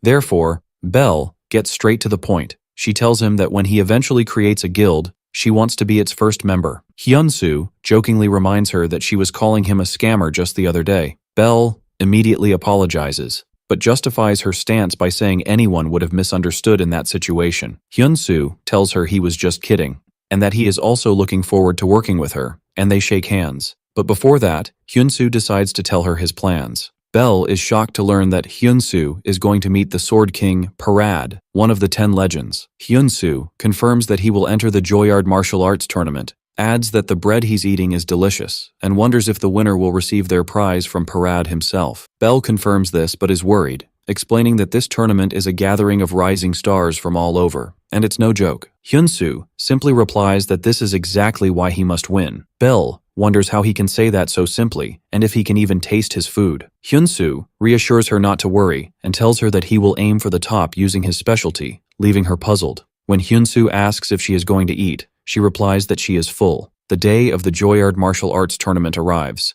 The tournament's head, Baek, welcomes the outsiders. He announces that the tournament will begin the moment he steps off the stage and that they will all face monsters shortly. He adds that although they may not be able to see him, His Majesty, King Parad, is watching them, so they must be on their best behavior. He wishes them luck, and a system window announces the start of the tournament. In the arena, the participants face the monsters. The first mission is to survive the golem's attack, with a 1-hour time limit. The participants rush into battle enthusiastically, with one expecting a golem to be the first opponent. A system window announces the first trial of the tournament. Whoever kills the stone golem, level 109, will receive a reward. A participant is surprised by the golem's high level, wondering if it was always this high and noting that the first round is supposed to be easy. Another participant recklessly charges, declaring, "First come, first served," but is immediately crushed by the golem, resulting in a forced logout. The other participants scream in terror and try to dodge the attacks, but they fall one by one and are logged out as well. The participants scream in terror, realizing this situation is completely different from the information they had, and wonder how they are supposed to defeat this thing. Hyunsu stands observing the situation, while the other players curse their bad luck, realizing they've been deceived. Elsewhere, the tournament head Baek realizes the tournament has turned into a complete disaster. A stone golem from the high-level tournament has been mixed in by mistake. Baek fears that at this rate all tournament participants will be eliminated and decides he must see His Majesty immediately. Baek rushes into the king's chamber shouting, "Your Majesty," and insists they must stop the tournament now. But King Parad calmly rejects his request. Baek asks in confusion, "What? But the king interrupts him, asking if he still doesn't understand the situation. The king tells him to look closely at that warrior. In the arena, Hyunsu fires a glowing arrow that hits the stone golem. It is revealed that this is Hyunsu's third custom creation, the Orichalcum Aegisil, a special arrow that has the ability to return to the user after being fired. The other players are amazed, wondering how an arrow can return like a boomerang. Hyunsu thinks that this arrow is the reward he got from the Cassel region, and that it's amazing that it's made of the legendary Orichalcum, performing as well as expected. Hyunsu fires the arrow again, hitting the golem. As it returns, the arrow nearly hits another player, who yells at Hyunsu to be careful unless he's trying to kill him, and Hyunsu immediately apologizes. As a result of the hit, the stone golem is stunned for 4 seconds. The players shout that the golem is stunned, and that this is their chance to attack. The players launch an all-out assault, but the golem recovers and roars in anger. It begins to attack violently, and the players shout and warn each other. The golem continues its random rampage and heads towards Hyunsu, while one player shouts that they just need to hold on a little longer and it will be over, and another yells at Hyunsu to run. The players take the hit and struggle to stay alive. At the last moment, Hyunsu switches his weapon to his daylight sword, declaring that it's not over yet. He blocks the golem's massive blow, but the force of the impact throws him to the ground. Baek pleads with King Parad, saying they must stop the tournament now, pointing out that the participant seems to have reached his limit. The king watches with interest, and suddenly something unexpected happens that catches his attention. In the arena, despite having fallen, Hyunsu uses the emergency god crafting skill again. The crafting process completes, resulting in the Damascus Woldu, a weapon specifically designed to cleave through stone. With a single powerful strike, Hyunsu successfully defeats the stone golem. The Damascus Woldu disappears as it was an emergency creation, while Hyunsu receives a flood of level-up notifications. Hyunsu is amazed to realize his level has increased by 14, while the other players look at him in disbelief, wondering how he managed to defeat it. Hyunsu asks them in confusion if they weren't supposed to defeat it. The players reply that the mission was to survive, so how could they defeat a monster with such a huge level gap? They explain that the trial consists of 3 stages, and the appearance of this golem had already disrupted the balance. It wasn't there to be defeated. Hyunsu now understands the situation. Suddenly, Hyunsu feels extremely dizzy and loses consciousness. The other players gather around him, wondering if he has fainted, and notice that he hasn't been logged out. They start discussing how many weapons he used, initially thinking he was multi-skilled, but now realizing he is a weapon master, and wish they had just one of his amazing weapons.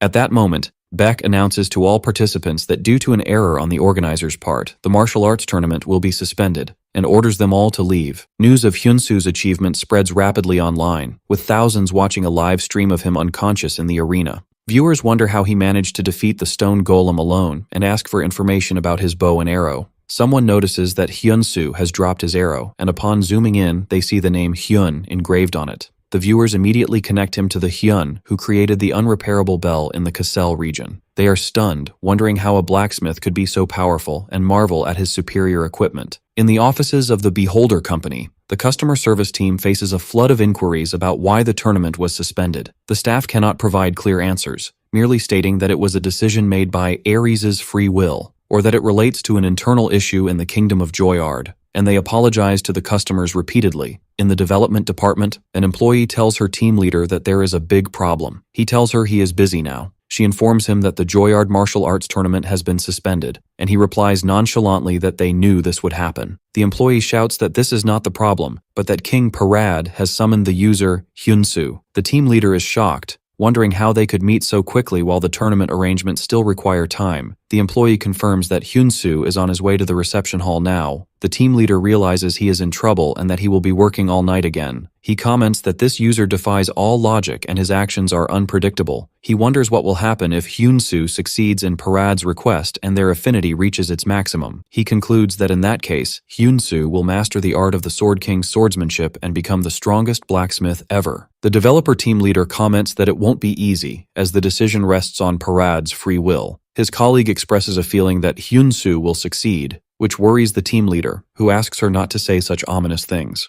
The next day in the game, Hyunsu is escorted to the throne room, thinking that he will meet Parad sooner than he expected. Hyunsu kneels before King Parad, who addresses him as stranger. Parad explains that normally the prize would have been presented in front of everyone, but he asks for his understanding in simplifying matters due to the unexpected incident. He adds that everyone will acknowledge his remarkable performance as a weapon master yesterday. The king offers Hyunsu a monetary prize of 13,000 gold pieces. But Hyunsu suddenly stands up and interrupts the king, saying, "Your Majesty, I heard you were looking for me." The king's guards are enraged by his insolence, believing that such arrogance cannot be tolerated, no matter how rare the warrior, and wonder how he dares to speak while his majesty has not finished speaking. Hyunsu calmly replies, announcing that he is Hyun the blacksmith. The guards' anger grows, and they prepare to remove him immediately. But King Parad orders them to stop, confirming that Hyunsu is the guest he has been waiting for. Hyunsu formally greets his majesty King Parad. Parad, one of Ares's 10 legends, tells him that he has taken his time. Hyunsu replies that the road here was rough. Parad asks him if he knows why he was summoned. Hyunsu guesses that it is to commission him to forge a sword, which the king confirms. Parad explains that even the best blacksmith in the kingdom, and even Tank, the master of the sword tower, have failed at this task. For this reason, he wants to know what makes Hyunsu trustworthy. Under immense pressure, Hyunsu replies that he has only one thing. He has come all this way believing in nothing but his own skill. King Parad laughs loudly, impressed by the stranger's boldness. The king decides to bet on Hyunsu's confidence and orders his men to bring what he has prepared. A glowing chest is presented before Hyunsu. The chest contains 100-year-old cold iron, a special ore that has absorbed cold for 100 years and possesses fire resistance and ice properties. Hyunsu looks at the metal in amazement, thinking it looks like it came straight out of a martial arts novel. Parad specifies his request. He wants a sword of epic grade or higher that emanates frost. He promises that if he is satisfied, he will grant him anything he desires. But he warns him that if he is disappointed, he will never set foot in the Kingdom of Joyard again. A quest window appears, titled The King's Commission, which requires the king's acknowledgement. The reward is the fulfillment of one request from Parad, and the penalty for failure is expulsion from the Kingdom of Joyard. Hyunsu accepts the quest, promising that he will not disappoint the king and that he will surely succeed. Later in the blacksmith's workshop, Hyunsu feels his neck burn from the intensity of the gaze directed at him. He turns to see a woman watching him. It is Bella, the vice-captain of the Knights of the Kingdom of Joyard, and her level is 301. Hyunsu thinks to himself that even though he is a stranger, placing a guard on him so blatantly is excessive, but he retracts his thought, considering it natural that they wouldn't trust him easily. Bella tells him to pretend she's not there and to focus on his work. Hyunsu asks her with a sarcastic smile if his staring is that obvious, and she replies, yes. Bella thinks to herself who this young man thinks he is, remembers that His Highness has pinned his last chance on them, and vows that he had better not fail. Hyun-soo feels the immense pressure she is putting on him. Suddenly a doorbell rings in the game, puzzling Hyun-soo. He apologizes to Bella, explaining that it seems something has happened in his real world, and asks if she minds if he steps out for a moment. Hyun-soo wakes up in his capsule in the real world and goes to open the door. He is surprised to see the landlady. Hyun-soo asks her the reason for her visit. The lady tells him that she has decided to sell the house, explaining that her husband has recently been unemployed and they need to sort things out, and she apologizes to him. Hyun-soo tells her not to apologize, feeling that he is the one who should be sorry for renting the place for cheaper than the market rate and being late with the rent several times. He asks her when he needs to leave, and she tells him that she will need him to vacate within 2 weeks. The lady feels ashamed before him, but he asks her not to say that, assuring her that he has lived well here and bows to her respectfully. After she leaves, Hyun-soo repeats the deadline to himself. 2 weeks. Hyun-soo feels exhausted. He thinks that although he earned a good amount of money in Aries, his father's hospital bills cost tens of millions, and buying back the burnt workshop cost him 330 million won. Moreover, he hasn't even started his own burn treatments. He wonders in despair, where is he supposed to go now? At that moment, his phone rings. The caller is Kim Hyoen, Belle. When he answers, Belle asks him what he is doing and tells him she has a good idea about the quest, which is why she called. Hyun-soo asks her to call him back later, explaining that his head is a bit preoccupied right now. Belle asks him if something is wrong. Hyun-soo tells her that Parad's quest is important, but he suddenly has to move out of his house in 2 weeks. Belle angrily reminds him how important this quest is. She tells him that she expects 2 main outcomes from it. Belle explains that right now, people are arguing about whether the champion of the Joyard martial arts tournament and the blacksmith Hyun are the same person. She suggests he not clarify it yet, and when he reveals his path later, it will blow up. She adds that he received a commission to forge a sword from Parad, one of the most influential NPCs in Aries. She asks him to just imagine Parad revealing a new sword engraved with the name Hyun. That is the moment his value will skyrocket, which is why she said she would stand by him. Hyun-soo thanks her, saying she has brought him back to his senses, and promises he will do his best. Hyun-soo returns to the game to find Bella shouting at him angrily. Bella yells at Hyun-soo, asking why he is only now returning, and he asks in confusion what happened. Bella tells him that His Royal Highness, Parad, has been trapped in the dragon's nest. Hyun-soo asks in shock where King Parad is trapped, then asks for the exact location of the dragon's nest. Bella asks incredulously how he can be surprised when he doesn't even know where it is, and Hyun-soo replies that he thought he should at least act surprised. Bella tells him that time is running out, and quickly explains. She clarifies that the Flame Nest is the general name for the fire-type monster region. Among them is the Efreet Dungeon, a place from which no one has returned alive except for His Majesty King Parad. Hyun-soo wonders why the king would enter a dungeon he has already visited, especially since he hasn't received the weapon he commissioned him to make. Bella answers that it is because His Majesty's target of revenge is there. Hyun-soo is surprised to hear the words, target of revenge. The scene shifts to the Flame Nest, where King Parad arrives, suffering from his injuries. He looks at the gate before him, realizing that once he steps through it, everything will begin. He thinks that even his current sword will not be enough. He feels relieved that his men were able to escape safely, but he knows that reinforcements will take at least 3 days to arrive. He smiles bitterly, admitting that perhaps he should have waited for the stranger to finish the sword. A sad memory creeps into his mind, and he wishes his son Ban were still alive. He would have been about the same age as that young man Hyun-soo. He remembers how his son died in his arms, calling out, "Father." In that painful memory, Parad asks his son how he came here without telling him. Ban replies that he thought if he conquered this dungeon, he would finally become a son his father could be proud of. But he now realizes he was too weak and apologizes. Parad shouts at his son that there is no need to apologize and tells him to hold on to life. But Ban apologizes to his father again, then breathes his last in his arms, leaving Parad to cradle his lifeless body in despair. In the present, Parad decides it would have been better to wait for the stranger's sword, but he cannot let Efreet escape. He has waited years for him to appear and is determined to eliminate him. Then Parad walks steadily toward the blazing dungeon gate. Bella explains that since the prince's death, His Majesty has tried every way to hunt down Efreet, but Efreet has not revealed himself so easily. She adds that this might be His Majesty's last chance. Bella frankly admits that she finds it difficult to trust a stranger like Hyun-soo, but she adds that if His Majesty entrusted this to him, there must be a reason.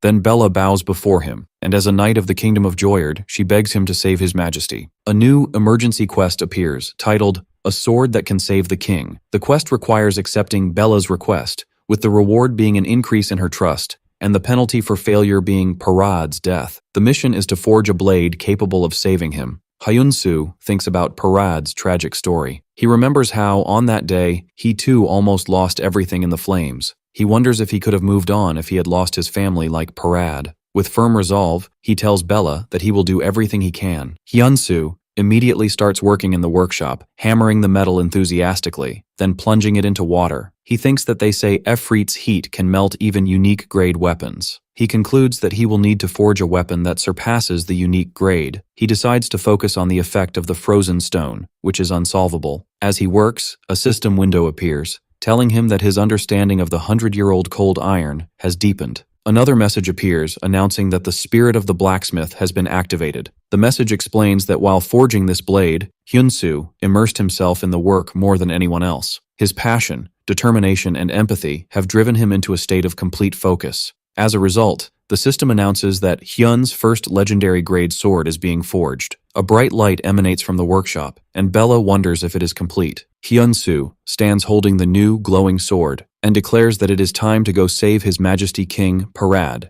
Meanwhile, in the flame nest, Parad screams in pain as he takes a heavy blow. He gets to his knees, determined to end this today. The leader of the flame nest, Efreet, of level 409, appears before him. Parad shouts Efreet's name, who scoffs at him, saying he has no idea how long he has waited to meet him. Then they charge at each other in an epic battle, and Efreet lets out a deafening roar. The fierce battle between King Parad and Efreet continues. Parad blocks Efreet's violent fiery attacks, but Efreet's immense power overwhelms him. Parad is surprised to see that Efreet's sword is formed from pure flame, and a series of violent blows that he cannot block follows. Efreet shouts in triumph and unleashes a wave of his flames, forcing Parad to retreat in pain. Efreet laughs triumphantly, while Parad kneels, defeated, and curses the situation, believing it has ended in failure. Efreet prepares to deliver the final blow, and throws his spear towards Parad. A huge icy sword appears out of nowhere, stopping Efreet's attack.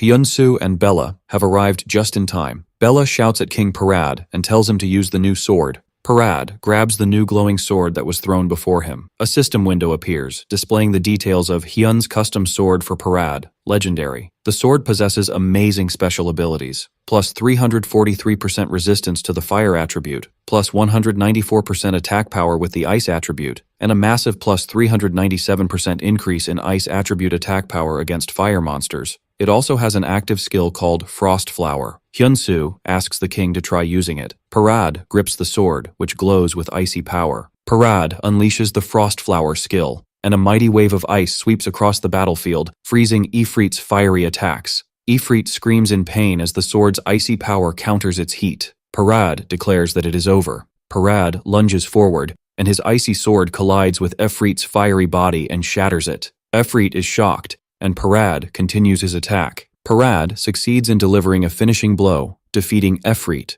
A system window announces that he has defeated the boss monster. Parad breathes a sigh of relief, believing they have finally succeeded. But suddenly, Efreet's body begins to glow and explode. Hyun-soo wonders what is happening. Bella realizes that some monsters self-destruct before they die. Parad is caught in the massive explosion that destroys the entire dungeon. Bella screams at King Parad to get out immediately, warning him of the danger. But Parad orders her to stay put, considering it a royal command. He looks at a locket with a picture of his son and thinks that he wants to end things here. Bella feels hopeless. She knows she must save His Majesty, but he has ordered her not to come. She wonders in confusion what she should do. Hyun-soo steps forward alone and tells her that he will go and get His Majesty. He uses the emergency god crafting skill to create a flame-resistant shield. Hyun-soo enters the blazing inferno and calls out for His Majesty King Parad. The king orders him to go back, saying he has done more than his share. Hyun-soo refuses to leave, insisting that he came here to accompany him and will not leave. Hyun-soo asks him if his decision is because of the person in the locket. The king confirms this, admitting that because of him, his son left this world, and wonders with what face he can continue to live. Hyun-soo asks him if he thinks the person in the locket would be happy about this. Parad becomes furious, shouting at Hyun-soo that he dares not speak,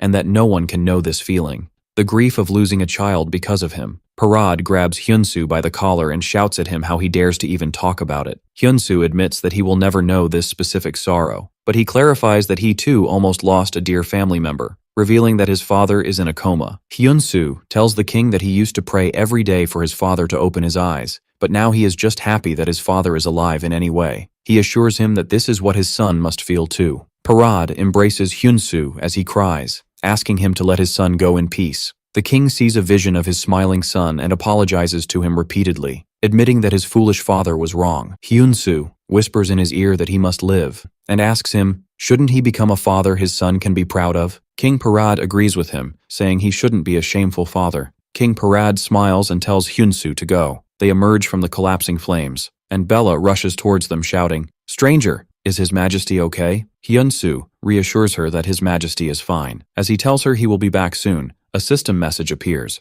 announcing that his health points have reached 0 and he will be forcibly logged out. Hyunsu reassures her that strangers don't die, and then disappears. Bella looks on in shock, while King Parad collapses into her arms, whispering that the boy saved him. Bella shouts His Majesty's name and tells him to regain consciousness. Parad loses consciousness with a smile on his face. Hyunsu wakes up in the real world, and a system message appears, stating that due to the forced logout penalty, his level has decreased by 1. He looks at his bandaged hands with tears in his eyes and vows to his father that he will move forward. In the throes of a deep coma, King Parad finds himself lost in a dark void, before a scene he could only have dreamt of in his deepest wishes unfolds before him. He sees his late son, Ban, standing in a lush green field, its verdure stretching as far as the eye can see, where wildflowers dance with a gentle breeze. Suddenly the silence is broken by a tender voice he has long yearned for, calling him Father. The dense darkness around Parad vanishes in an instant, and he finds himself standing in that bright, vibrant field. His son runs towards him with a pure smile, while Parad approaches with hesitant steps, asking in a voice filled with hope and doubt if this is truly his beloved son. Ban confirms his identity with a calm smile, but his features soon turn serious as he tells him he has come to bid him one last farewell. Shock grips Parad's heart as his eyes widen in denial. He grabs his son's arms tightly as if fearing he might vanish before him again,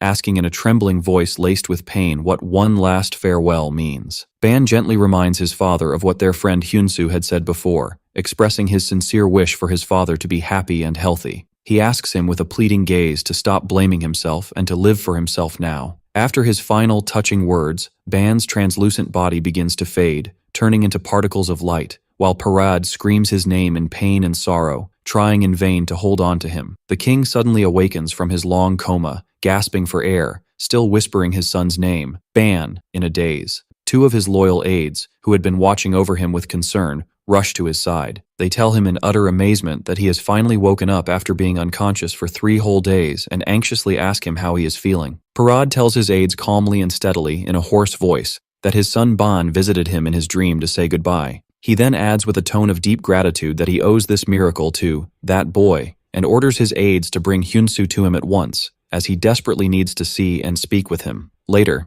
as the king sits in a quiet room, bathed in the warm sunlight streaming through a large window, a guard announces Hyunsu's arrival in a formal tone. Hyunsu enters the room with steady steps and performs the royal greeting to King Parad with a respectful bow, who motions for him to rise and be at ease with a calm look. Hyunsu respectfully asks the king about his condition and health. The king replies that he feels fine now and invites him to sit on the opposite chair, explaining that he summoned him to ask about an important matter on his mind. Parad tells him in a serious tone that he is well aware that outsiders like him are immortal beings who are reborn even after death, but he believes this immortality doesn't necessarily mean they do not fear death and its pain. He then looks directly into Hyunsu's eyes and asks him the real reason that drove him to risk his life to save him in that dire situation. Hyunsu answers truthfully that there were 2 main reasons that compelled him. He explains that the first reason was that he saw in the king's eyes a heavy burden and a deep sorrow similar to the one he carries in his own heart, and he wished with all his heart that the king would choose to continue living and face life. The king deeply contemplates these sincere words, instinctively touching his chest and repeating the phrase,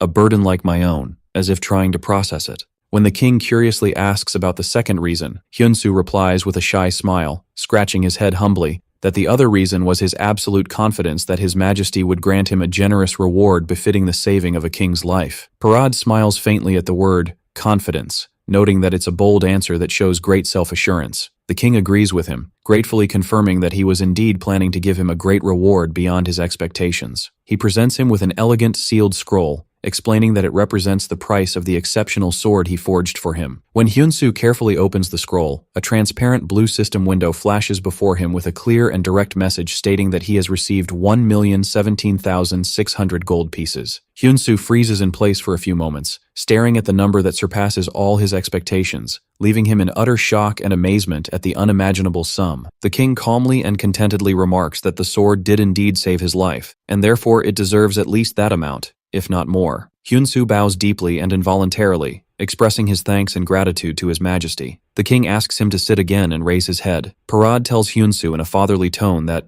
just as he advised, he will try to live his life to the fullest from now on, so that he won't feel shame or regret when he meets his son Ban again in the afterlife. The king hopes that Hyunsu will do the same and asks him to live a strong and hopeful life for his father, who awaits his awakening one day. He then kindly asks him to visit him from time to time at the palace, expressing his sincere curiosity to hear the stories of his future life and the interesting people he will meet on his journey. Hyunsu agrees immediately and without hesitation, telling the king that he too would like to listen to his stories and wisdom. The king smiles, pleased with this mutual understanding, and tells Hyunsu that he is the one who granted him this great realization and new strength. He then asks him in a friendly tone if he could consider him a close friend. At that moment, a system message appears, announcing that his affinity with King Parad has reached its maximum, followed by another message stating that the friend's blessing is now upon him. Hyunsu immediately recognizes the immense value of becoming friends with a central and important character like King Parad. He shakes the king's hand warmly and replies that the honor is all his in gaining this friendship. In celebration of their new friendship, the king proudly declares that he wishes to pass down his family's swordsmanship, a priceless treasure. The Knight Commander Benson, who was standing nearby, intervenes with visible shock on his face, questioning how His Majesty could bequeath his precious martial arts to a stranger to the kingdom. He respectfully reminds him that he has already appointed Lord Rod as his successor and has begun teaching him the secrets of the sword, and that one must be qualified and worthy to learn these sacred arts. The king calmly and confidently replies that he does not intend to teach just anyone, but someone who has proven his worth. A new shining skill quest window titled Sword King's Swordsmanship suddenly appears before Hyunsu. The quest specifies that he must prove his worth by landing 3 or more valid attacks on the Knight Commander Benson himself, and that the reward will be learning the legendary Sword King's Swordsmanship. King Parad announces decisively that Commander Benson will personally test Hyunsu's qualifications. After Parad granted him a 2-day leave to rest and prepare, the first thing Hyunsu did after logging out of the game was use a portion of his reward money to pay off all of his father's accumulated hospital bills. After that, he rented a new, more comfortable place to live, bidding farewell to his old, cramped apartment. He also gratefully went to thank his former landlady, who had been lenient with his late rent payments, and gave her a small gift. After settling his basic affairs, he called his close friend Ji-hoon and enthusiastically invited him to dinner on his treat. Ji-hoon was skeptical at first, thinking it would be a simple invitation for instant noodles as usual, but he was utterly surprised when they met at a luxurious restaurant serving the finest grilled Korean beef. Ji-hoon joked, unable to believe his eyes, saying that now he had seen everything in life since Hyunsu was treating him to such expensive food. Hyunsu told him with a smile that he wanted to treat him to a nice meal because he had done so much for him and provided invaluable support. During the enjoyable dinner, Hyunsu presented an elegant gift bag to his friend. Ji-hoon opened it curiously, only to discover, in shock and amazement, that it contained a pair of luxury Hermes shoes he had been dreaming of for a long time. Ji-hoon pointed at Hyunsu in disbelief, asking where he got all this money and if this expensive gift was really for him. Hyunsu explained it was a small gift because he knew Ji-hoon had wanted those shoes for a while, and also told him he had transferred the money for the game capsule he had given him back to his bank account. Overjoyed, Ji-hoon hugged the shoebox happily and thanked his friend warmly and gratefully. Hyunsu felt in that moment that his life was finally changing for the better thanks to Ji-hoon, and told him that he was the one who should be thanking him for everything. Ji-hoon got flustered by this emotional talk, so Hyunsu jokingly told him to shut up and eat before the meat got cold. In the grand and spacious training hall, Hyunsu's anticipated test begins. Knight Commander Benson tells him in a formal tone to draw his weapon, asserting that he will not go easy on him just because he has become a friend of His Majesty. In an unexpected move, Hyunsu pulls out a piece of raw metal from his pouch instead of a ready-made sword. Hyunsu responds calmly and confidently that he is looking forward to it and expects no leniency. Suddenly, Hyunsu uses the emergency god crafting skill. Benson and the knights present are surprised by the bright light and heat emanating from the weapon being forged in a flash between Hyunsu's hands. When the dazzling light fades, Hyunsu appears holding a plain-looking, simply designed sword. Benson initially thinks he was expecting something amazing and legendary to appear, but all he sees is an ordinary, unremarkable sword. Benson charges forward to attack with confidence, mockingly wondering if Hyunsu really thinks he can defeat the kingdom's knight commander with such a simple and primitive sword. As the blades clash forcefully, Benson realizes in a split second that the sword Hyunsu just crafted has extremely low durability and is incredibly fragile. As soon as the blades touch, Hyunsu's brittle sword shatters instantly in a loud explosion, scattering into countless metal fragments. These sharp fragments fly in every direction like small projectiles, piercing Benson's armor and hitting his body in several different places, causing him to let out a sudden cry of both pain and surprise. The fragments fall to the hall floor with a metallic clatter, but fortunately, they did not cause any significant damage or deep wounds to Benson. Hyunsu stands calmly and coolly explains that his mission was to succeed in attacking him, not to win the duel itself. A series of system messages appear before him, confirming the success of the consecutive attacks, and the count rapidly increases, announcing that the total number of successful hits the commander received is 59. Hyunsu adds that there was no rule in the test conditions that prevented him from using this innovative method. The astonished Benson, looking at the scratches on his armor, admits that he would have never imagined such a clever and deceptive plan. Addressing Hyunsu now as Lord with all due respect, he asks him about his true identity and who he really is. Hyunsu reveals himself with an aura of confidence, declaring that he is the god of blacksmiths. Upon hearing this legendary title, Benson and the other knights bow before him in perfect unison, declaring it a great honor to meet the god of blacksmiths and pledging to spread the swordsmanship he will learn everywhere. Hyunsu feels embarrassed and immensely pressured by their exaggerated reaction and asks them to stop and get up immediately. Afterward, Hyunsu undergoes 2 full weeks of harsh and comprehensive training under the personal supervision of Benson and King Parad. Thanks to this intensive training, he successfully acquires the Sword King's swordsmanship skill, and his expertise in sword mastery also increases significantly and noticeably. Hyunsu thinks that this strict training style reminds him of other powerful swordsmen he has met in the past. Since his player level is still relatively low, he was only able to learn the first 3 chapters of the swordsmanship: Beast's Aura, Raging Wave's Sword, and Sword's Cry. He was promised by the king that he would learn the remaining chapters once he raised his proficiency and sword mastery level. After his grueling training period ends, Hyunsu goes to meet King Parad again in the throne room. King Parad warmly welcomes him as a friend. Hyunsu tells the king that he has an important request he would like to make now that he has proven his worth. Hyunsu reveals his request. He desperately needs the 100-year-old cold iron, the same rare material used to craft the king's legendary sword. The king considers his request with interest, thinking for a moment before replying that he would gladly give it to his dear friend. But King Parad regretfully informs Hyunsu that the piece of cold iron used to make the sword was unfortunately the last remaining piece in the kingdom's vaults. Hyunsu is shocked and disappointed, realizing that this will significantly hinder his future plans. The king smiles and tells him not to despair so quickly, explaining that more cold iron can be obtained directly from its source, the fearsome Frost Mine. The king suggests that Hyunsu go and get it himself, on a new adventure. Hyunsu wonders with hesitation and concern if he can really do it alone. King Parad orders his loyal aide, Bella, to go to the Frost Mine and accompany Hyunsu on his mission. Bella initially objects politely, explaining that her first duty is to stay by His Majesty's side and protect him. The king insists that this journey will be a good and beneficial experience for her to hone her skills as well, so Bella immediately agrees to carry out the royal command.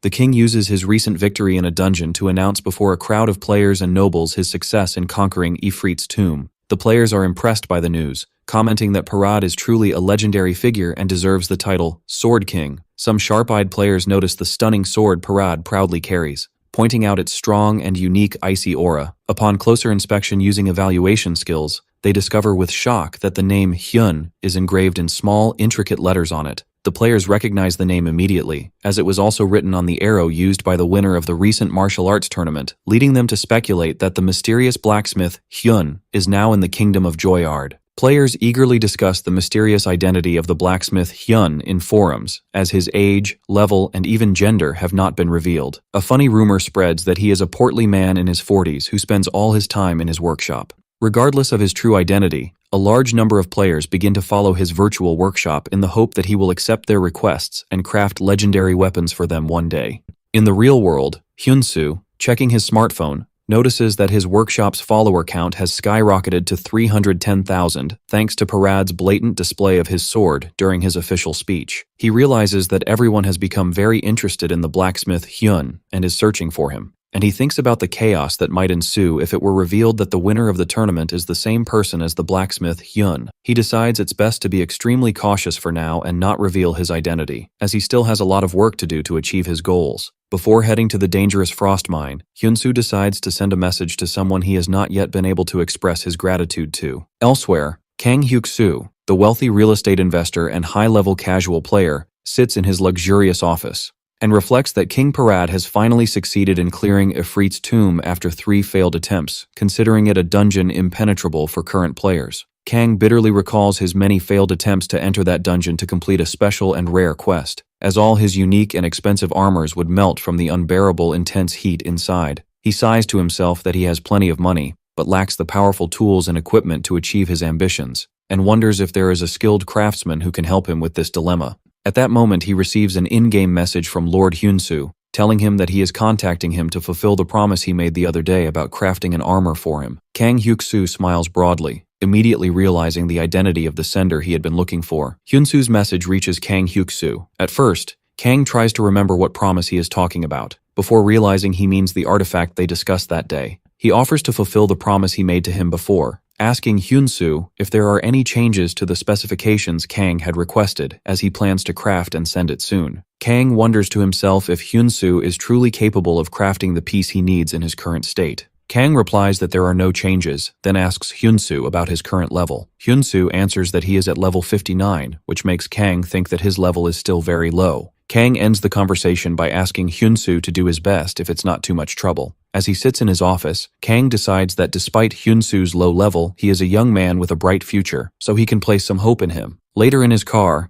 Kang sees a news article praising Hyun the blacksmith as a key contributor to Parad's success in conquering Ifrit, as the maker of the weapon the king used. Kang wonders if he should send a request to Hyun the blacksmith as well, but he quickly abandons the idea, convinced that Hyun, who rejects requests from top players, would never accept a request from a casual player like him. Kang feels frustrated, realizing that the time left for him to complete his class change quest is running out, and finally decides he must try sending the request to Hyun the blacksmith at least once. Meanwhile, Hyunsoo and Bella arrive at the frost mine. Hyunsoo is amazed by the icy landscape, and a system message appears, announcing that he is the first user to enter this mine and will receive double experience points for a week as a reward. Hyunsoo smiles, happy to be the first and to get double experience. He asks Bella if she has visited the place before, and she replies that it's her first time as well. Hyunsoo thinks that she is still cold and distant. Suddenly, a young man carrying a pickaxe appears before them and asks how they got here, explaining that this place cannot be entered without permission. Bella steps forward, introduces herself as the vice captain of the Royal Knights, and shows him a document proving their entry with royal permission. The young man is stunned to see the royal seal for the first time and expresses his awe of the royal family. He introduces himself as Vanya, a miner, and Hyunsoo introduces himself as a blacksmith. Vanya tells them he is happy to see strangers after a long time, but insists he cannot allow anyone to enter this mine. As Hyunsoo worries about what to do, Vanya smiles and tells them that fortunately, his father is the chief of the miners. Vanya offers to take them to his father and leads the way. Hyunsoo thanks Vanya, who tells him not to worry about it. As they walk, Hyunsoo notices a huge crystal-covered monster and wonders if it's a monster. Vanya replies that the sight is interesting, explaining that it's a type of dungeon. He explains that in the distant past, monsters appeared all over the mine, but 100 years ago, a wizard came here and sealed them all inside that dungeon. Hyunsoo stares intently at the monster and asks with interest if the crystals attached to it are the 100-year-old cold iron. Vanya confirms this but warns him not to be greedy, as getting too close could seriously hurt him. Vanya continues his warning, explaining that inside the ceiling barrier is the land of monsters. He adds that while one might be able to enter, it would be difficult to return alive. He expresses the miners' disappointment, as that sealed mine probably contains the largest remaining amount of ore. However, he concludes that they must be content, as they can work safely as long as those monsters are locked up. They reach their destination, and Vanya points to a man, announcing that they have arrived and that this person is his father. Vanya runs, calling out to his father that they have visitors. Vanya tells Hyunsoo that he will leave now that he has shown him the way, and Hyunsoo thanks him for his guidance. Vanya wonders to himself why a stranger would come to this place. Hyunsoo politely approaches Vanya's father. The man notices the newcomers, a royal knight, Bella, and a stranger, Hyunsoo. Hyunsoo confirms that he is indeed a stranger. The man, named Lek, and the chief of the miners, level 231, thinks, Lek comments that they are an odd combination and asks why they have come. Hyun-soo explains that he is looking for an ore better than the 100-year-old cold iron, better than anything else. Lek seems surprised, repeating the phrase, "An ore better than that?" Hyun-soo asks him if he knows anything about it. Lek thinks to himself about the existence of an ore better than cold iron, then replies that such a thing exists, but he has no reason to tell him, especially to a greedy stranger like him. Lek thinks that if news of such an ore in the frost mine spreads, the mine would surely fall into chaos. He glances at Bella, noticing that this stranger has come with permission from the royal family. Lek wonders if there's a way to gently persuade them to leave. He then asks Hyun-soo if he has ever mined ore before. Hyun-soo shakes his head and answers no. Lek explains that an average miner digs up 3 pieces of ore a day. He then makes an offer. If Hyun-soo can extract 40 pieces within a week, he will give him the information. A quest window, grade A, appears before Hyun-soo, asking him to extract 40 pieces of ore within 1 week. The condition is that he must be the one who received Lek's offer. The reward varies by quantity, and the penalty for failure is not getting the information about the rarest ore. Lek asks Hyun-soo if he accepts the offer. Hyun-soo clenches his fist and asks what he will do if Hyun-soo extracts more than 40. Lek seems a bit surprised. Lek scoffs, saying it won't happen, but if Hyun-soo succeeds, he promises to personally extract the ore for him, provided that Hyun-soo receives no help from his companions. Hyun-soo asks if he promises. Lek agrees and gives his word. Hyun-soo tells him he will see him in a week. After Hyun-soo and Bella leave, Lek suddenly shouts and calls for his son, knowing he was hiding, and orders him to come out. Lek scolds his son Vanya, asking why he's wandering around while injured, not to mention eavesdropping on them, and grabs his ear. As they walk away, Bella asks Mr. Hyun-soo why he provoked the mine chief, Lek. Hyun-soo holds out his hand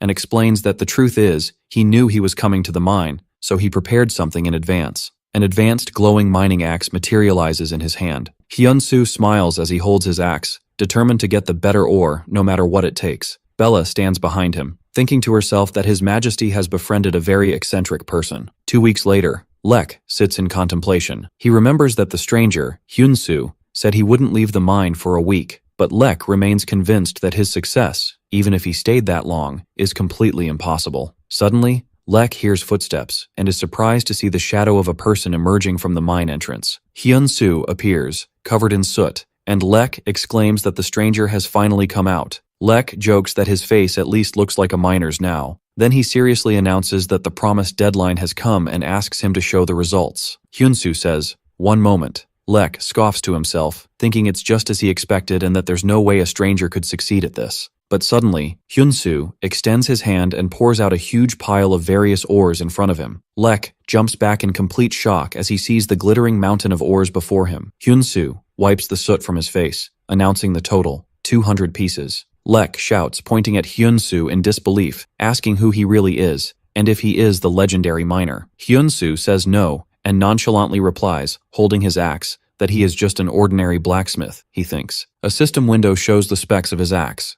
Damascus sword and axe, of unique grade, with 12,000 durability and 332 attack, with no restrictions on its creator, but requires level 50 to 200 for others. The weapon has a special ability to increase cutting power against stone by 170% and reduce durability damage from stone by 70%, as well as an active skill called Damascus Axe. The description explains that it's a sword made by Hyun, specifically for cutting stone, and it can sometimes transform into an axe, as Hyun-soo is shown currently using it as an axe. Lek looks at the massive pile of ore and mutters that he understands. Lek realizes that Hyun-soo has accomplished the task in his own way as a blacksmith. Lek offers a formal apology to Hyun-soo for underestimating him and invites him to dinner that night. Hyun-soo smiles and they shake hands, with Hyun-soo declaring he would be happy to attend. Hyun-soo asks if he can invite Lady Bella as well, and Lek immediately agrees. Later in a noisy tavern, Bella sits quickly emptying her glass. Vanya and Hyun-soo ask her why she is drinking so fast by herself and urge her to drink slowly and chat with them. Bella replies that she feels more comfortable this way, which disappoints them. Suddenly a large miner bumps Hyun-soo's shoulder. He eagerly asks if he really extracted 200 pieces of ore and isn't lying. Hyun-soo confirms it with a laugh. The miners gather around him, and the worker asks about the meteorite ore and how many pieces he got. Hyun-soo replies that he got about 20 pieces, and everyone marvels at this incredible achievement. The worker says he heard about his famous special axe and asks him to show it. Hyun-soo agrees and summons his Damascus axe, which materializes in his hand with a bright light. Hyun-soo presents it to the fascinated miners, explaining that it's a Damascus axe, and that it's a tool made specifically for mining. Hyun-soo explains to the miners that his axe enhances mining power by over 200%, which is what enabled him to complete the task Lek gave him. He enthusiastically adds that it can also be transformed into a sword, in which case its rock-cutting ability improves, making it very useful. Bella watches Hyun-soo as he talks excitedly about the thing he made, thinking to herself that a blacksmith is still a blacksmith. The other miners get excited, and one declares that if a rookie miner dug all this, they can't fall behind, and they shout that they will work like crazy tomorrow. They surround Hyun-soo, offer him a drink first, and tell him not to be a stranger. The workers declare that he is now a miner and part of their crew. Hyun-soo laughs and thanks them. They urge him to drink as if his life depends on it and ask him to drink more. Hyun-soo laughs with them as they celebrate. Later, Lek takes Hyun-soo and Bella to another location, telling them that this is where the millennial meteorite ore is buried. Hyun-soo looks confused and asks Lek if this is really the place he meant. Hyun-soo points to the dungeon's magic barrier, reminding Lek that he already told him they couldn't enter because of it. Lek nods in agreement and confirms that the ore is inside. Hyun-soo thinks that he knows that too, but the place is full of monsters. Hyun-soo asks Lek if that's normal, and the other replies that it's his problem and he should solve it himself. Hyun-soo asks how they are supposed to mine there. Lek tells them he is going to another nearby mine, and that Hyun-soo can come and find him anytime if he has questions. As soon as Lek turns to leave, a system window suddenly appears before Hyun-soo, announcing that a new story begins. Hyun-soo is surprised and wonders what it means for a story to suddenly appear. A series of system messages explains that 100 years have passed since the wizard Fallon placed the barrier, and the barrier has weakened. The messages warn that the monsters trapped for 100 years have become enraged, and the barrier will break within 3 minutes. Hyun-soo turns around in terror and runs, shouting at Lek to wait. Lek stops and asks him what's happening. Hyun-soo screams that the barrier is about to break and that they must evacuate the miners immediately. Lek can't believe what he's hearing, wondering how a barrier that has stood for 100 years could suddenly break. At that moment, the entire mine begins to shake violently, and Lek, Hyun-soo, and Bella look on in shock. Rocks fall and the mine begins to collapse. Lek, seeing the other miners in danger, shouts that the mine is collapsing and orders everyone out. Hyun-soo also shouts, telling them to evacuate now and warning that the monsters will be out soon. Lek tells Hyun-soo and Bella to go first, declaring that he will rescue those trapped inside and then leave, as cries for help are heard. Another miner agrees with him and shouts for the others to go first, insisting they can't leave their comrades behind.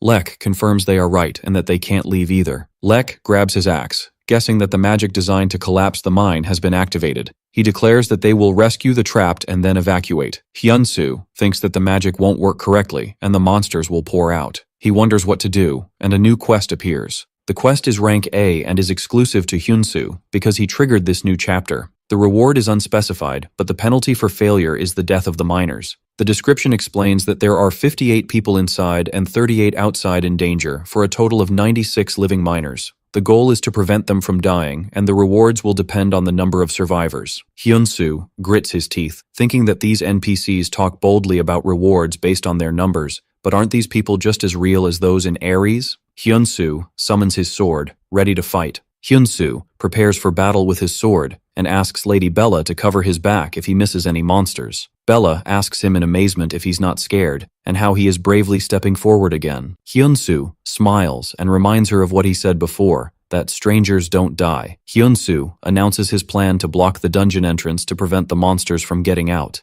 Hyun-soo stands firmly before the cracking barrier, from behind which the enraged stone monsters are visible. Hyun-soo wonders if this power will be enough to deal with them. Holding his Damascus sword, he realizes that this sword alone won't be enough. It's impossible. Hyun-soo thinks of a way to restrain their movement and decides he needs something entirely new. He decides to use emergency god crafting with a large amount of ore to create a new, powerful weapon. He wonders to himself if using this skill, which they haven't tried before, is a good idea. He imagines that if he tries to craft the emergency weapon using many suitable ores, the effect will generate one powerful blow. Hyun-soo focuses, and through his skill, he creates a great sword of cold iron. At that moment, the countdown to the barrier breaking begins, and the barrier shatters completely. Hyun-soo shouts, "Come on," as he faces the emerging monsters. The stone monsters rush towards him. A stone troll, level 113, a stone orc, level 107, and a stone wolf, level 110. Hyunsu notes that the weapon made with emergency crafting disappears after one use and that the ignore effect is active. Hyunsu charges towards the monsters with his new greatsword,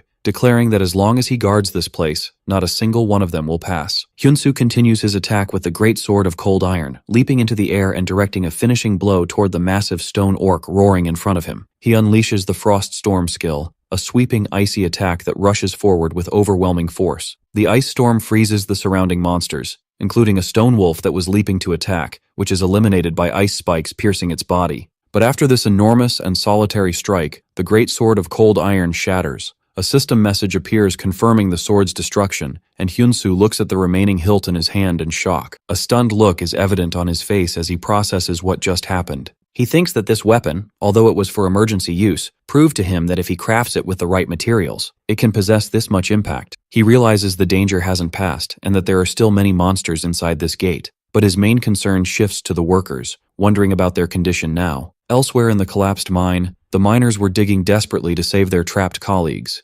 Voices rise, demanding to keep digging as there are injured who need to be moved, while cries for help ring out. The workers were determined to save them at any cost. One of them shouts, telling the trapped to hold on a little longer, assuring them he is coming to save them, while others try to remove what they believe is cold iron blocking the path. A system message appears, stating that the reward will depend on the number of survivors, followed by another message requesting to save the miners. He watches this scene and clenches his fist. He thinks that the lives of these workers are no longer just NPC data to him. They remind him of himself when he risked his life to save his father. They are people sacrificing themselves to protect their loved ones. With new resolve, he stands before the dungeon entrance filled with monsters, determined to protect them no matter what. The monsters rush toward him, but he realizes he can't fight them here near the workers. He decides he must first lure the monsters to another area of the dungeon where no one is, and sets off running to attract their attention. The plan succeeds, and a group of stone orcs and wolves follows him. After leading them a sufficient distance away, he turns to face them, drawing his Damascus sword. He engages them in a fierce fight, skillfully dodging their blows and landing precise stabs to their faces. He dodges a massive blow from a giant hammer that shatters the ground at his feet. Then he delivers finishing blows, cutting down the wolf and the orc at the same time. Another giant stone monster aims its hammer at him. He prepares a counterattack against the monster's assault. He manages to cut the monster's hammer in half. Then he delivers a cutting blow to the monster that was attacking him. The monster falls to the ground, a lifeless corpse, in a single blow. He finds himself surrounded by a new group of enemies. He smiles confidently, realizing it's time to use his real skills. He thinks that he is glad he learned the Sword King's swordsmanship. He activates the Raging Wave sword skill and charges into the midst of the enemies. He unleashes a whirlwind of rapid cuts, his strikes turning into blue waves that tear the monsters apart. Enemies fall around him as a system message appears, explaining that the skill inflicts an additional 100% damage, reaching 140% when hitting vital points. He stops to catch his breath, thinking that this skill is stronger than he had imagined.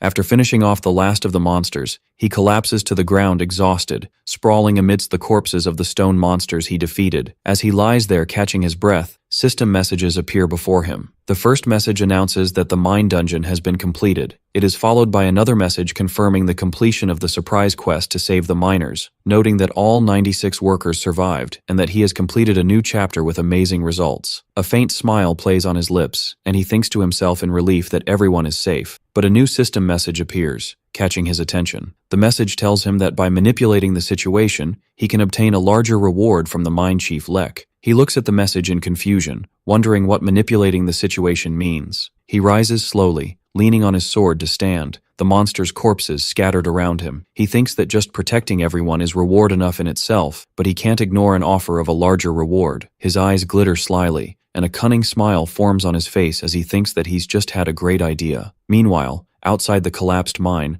Lek was carrying his injured companion out of the rubble. He stands before the survivors, announcing to them that they can rest now, reassuring them that every one of them is safe and unharmed. Joy erupts among the miners. They embrace, unable to believe they survived. They express their immense relief, and one says he really thought it was the end. As the workers celebrate, Bella was moving among them looking for Hyunsu, and when she doesn't find that he has come out of the mine, Bella approaches Lek and tells him quietly that it seems Mr. Hyunsu lured the monsters away and entered the dungeon alone. Lek looks at her in astonishment, repeating the name Hyunsu the Blacksmith as if remembering something. He suddenly turns and shouts at the top of his lungs, calling all the workers. He announces to them that Hyunsu the Blacksmith, to protect them all, lured the monsters away alone and entered the dungeon. The news stuns the workers, and they begin to whisper among themselves. One wonders if he really went in alone, while another realizes this is why they didn't see any monsters during the collapse. Lek grips his axe tightly and declares that as their leader, he feels intense shame. He adds that they haven't saved all of their family yet. He orders all miners who can still walk to follow him into the dungeon immediately, and the workers respond with enthusiasm and determination, announcing their agreement.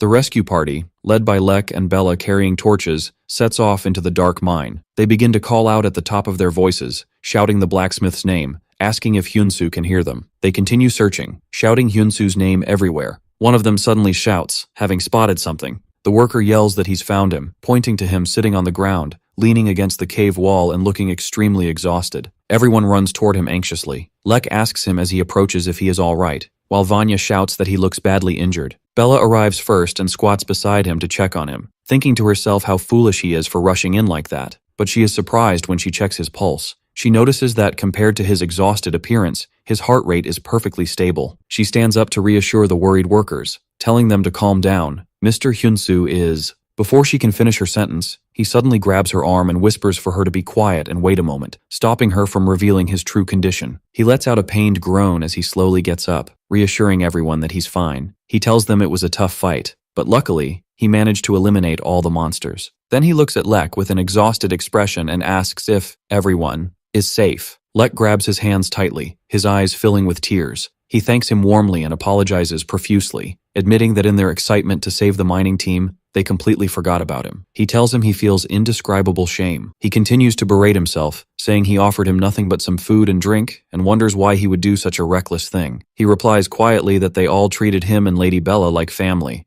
Lek, Bella, and the miners look at him, moved. He continues that when he saw them all so devoted and caring for one another, he couldn't just stand by and wanted to help in any way. He concludes, saying he feels truly relieved that everyone is safe, then gives a light cough to support his act. Lek looks at him, deeply moved and teary-eyed, calling him a foolish friend. He shouts enthusiastically, declaring that they will never forget the kindness of Hyunsu the blacksmith. Meanwhile, Bella sits aside in complete confusion, wondering to herself what he is doing, as she is absolutely certain he was fine just moments ago. Lek helps Hyunsu up, shouts at his men that this is no time for talk, and orders them to carry their savior inside quickly, which the others enthusiastically agree to. A system window appears before him, confirming that Mine Chief Lek and the 95 workers will never forget him. After a while, as Lek helps him walk, he thinks to himself in satisfaction that things went as planned and that his idea to make the situation seem more dramatic was successful. Bella watches the scene with a skeptical eye, seeing Lek help him walk. He surprises her by turning slightly and giving her a thumbs up.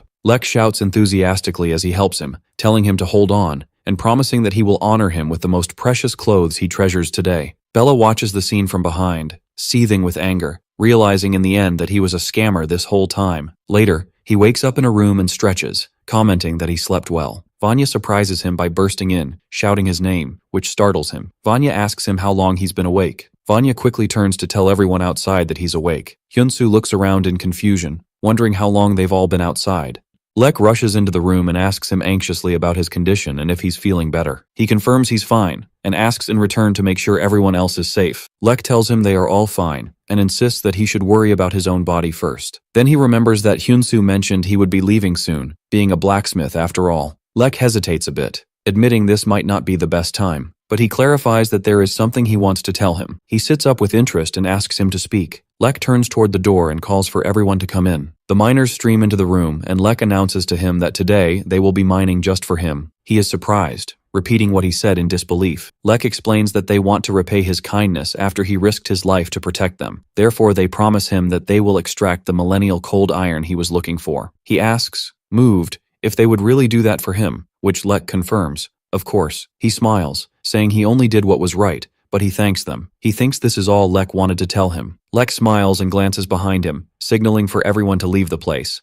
Then he adds hesitantly that there is actually one more thing. Lek says he thinks it's better if his son Vanya says it himself. Vanya looks extremely nervous and stammers. Vanya gathers his courage and calls out to him, then corrects himself and calls him savior. Vanya introduces himself as a miner, then suddenly bows deeply before him, asking him to allow him to follow him. System messages appear before him while Vanya is still kneeling. The messages announce that the worker Vanya swears eternal loyalty to him, that he has the potential to become a legendary miner, and that he can accept him as his follower. He is surprised, repeating the word, follower? to himself. The scene suddenly cuts to the VIP user management team at the game company. A female employee sits in a panic, wondering why this is happening now while the manager is away. The employee screams in panic that the player Hyunsu has done it again. The employee continues shouting as she points at her screen, wondering how this is possible when he isn't a guild leader and doesn't own any territory. The employee collapses onto her desk and pulls her hair, unable to believe that a legendary tier NPC wants to become his follower, and realizes this means another long night of hard work.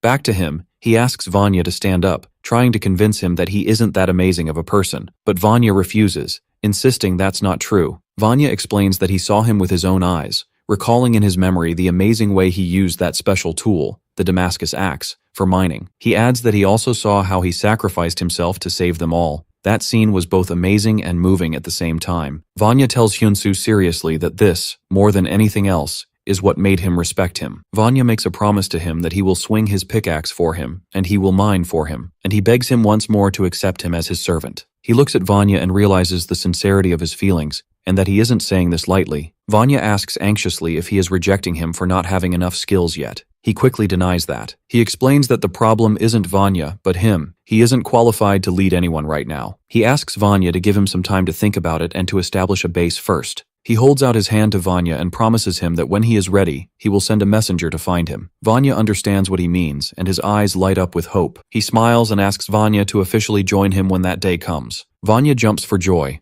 thanking him warmly. A system message appears, confirming that Hyunsu has accepted Vanya as his follower. Vanya hugs Hyunsu tightly, while another system message announces that he can now view Vanya's information. A large information window appears, revealing that Vanya, Epic, is a level 165 follower, possessing immense mining power, 1,672, and multiple passive and active skills like detect rare minerals and tireless miner. The system describes him as destined to become the most exceptional miner in the world and with very high growth potential. He smiles, realizing that thanks to Vanya's sincerity, he has gained a powerful ally, and all that remains now is for them to grow strong together. Vanya asks Hyunsu excitedly when he can see him again, clarifying that he's not trying to rush him. He reassures him that it won't take long. Vanya enthusiastically declares that until then, he and the rest of the miners will continue mining for him. Vanya asks him to speak with them comfortably. He agrees, and tells Vanya he will call him by his name from now on, while Lek watches the scene with a smile. The scene shifts to outside the mine, where the miners are standing near a glowing blue portal. System messages appear, informing him that he has obtained 415 iron ore and 51 cold iron. Lek approaches him, telling him he has waited a long time. Lek reveals a massive pile of glowing blue ore, announcing that this is the Millennial Cold Iron. Lek stands over the enormous pile as the item information window appears. It is Millennial Cold Iron, unique, requiring a level 300 Blacksmith or higher with extreme difficulty. The material provides amazing special effects, including 91% fire resistance, upgrading ice skills to the unique grade, a huge increase in sword sharpness plus 150%, and skill attack power plus 58%, and infinite durability. The description explains that this iron, buried for 6,000 years, cannot even be compared to ordinary cold iron. Hyunsu stares in awe at the massive pile of ore, and Bella whispers to him that he must feel very proud after succeeding in this achievement. He asks her to lower her voice, warning her that they might misunderstand if he talks that way. Meanwhile, Lek approaches him and expresses his deep gratitude, admitting that he never dreamed he would mine Millennial Cold Iron in his lifetime, and that all the credit goes to him. He smiles with confidence and satisfaction. He and Bella step toward the portal, and he thanks the miners for everything they've done for him. The workers ask him to stay longer, assuring him he is welcome back any time. As they are about to leave, Vanya rushes after them, crying and calling his name. He turns in response to Vanya's call. He tells the rushing Vanya that he was just about to give him something. He presents Vanya with his special Damascus axe. He thinks to himself that this axe is programmed so that the more Vanya mines with it, he, Hyunsu, will automatically receive more minerals as part of the deal. Vanya is extremely surprised, realizing this is the axe he had boasted so much about. Vanya is overcome with emotion and declares forcefully that he will follow him for the rest of his life. He watches him in this state of overwhelming happiness and thinks that he, Hyunsu, almost felt guilty about his hidden motive. In the background, the miners continue their loud celebration, demanding more alcohol, and bid him a warm farewell. As they leave through the portal, he thinks that Bella had called him a scammer, but despite that, he risked his life to save the miners. And Bella sees that in the end, he succeeded in earning their trust. He turns to Bella to leave,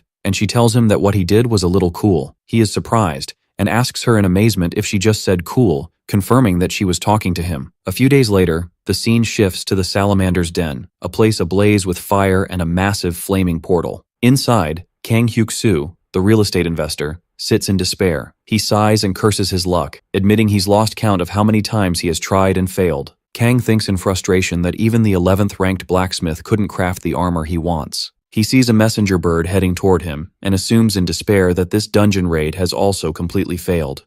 The bird lands in front of him, and he wonders what it's about. Suddenly, a system message appears, informing him that Hyunsoo has sent him a gift. Kang repeats Hyunsoo's name in surprise, remembering him. He thinks that he is still only level 59, so the gift probably isn't anything major, but he appreciates the kind gesture. He decides to see what the gift is and presses the accept button on the system window. The gift window appears, which confuses him. His eyes widen in shock as he sees the window, and he wonders what this is, or if it's just a bug in the system.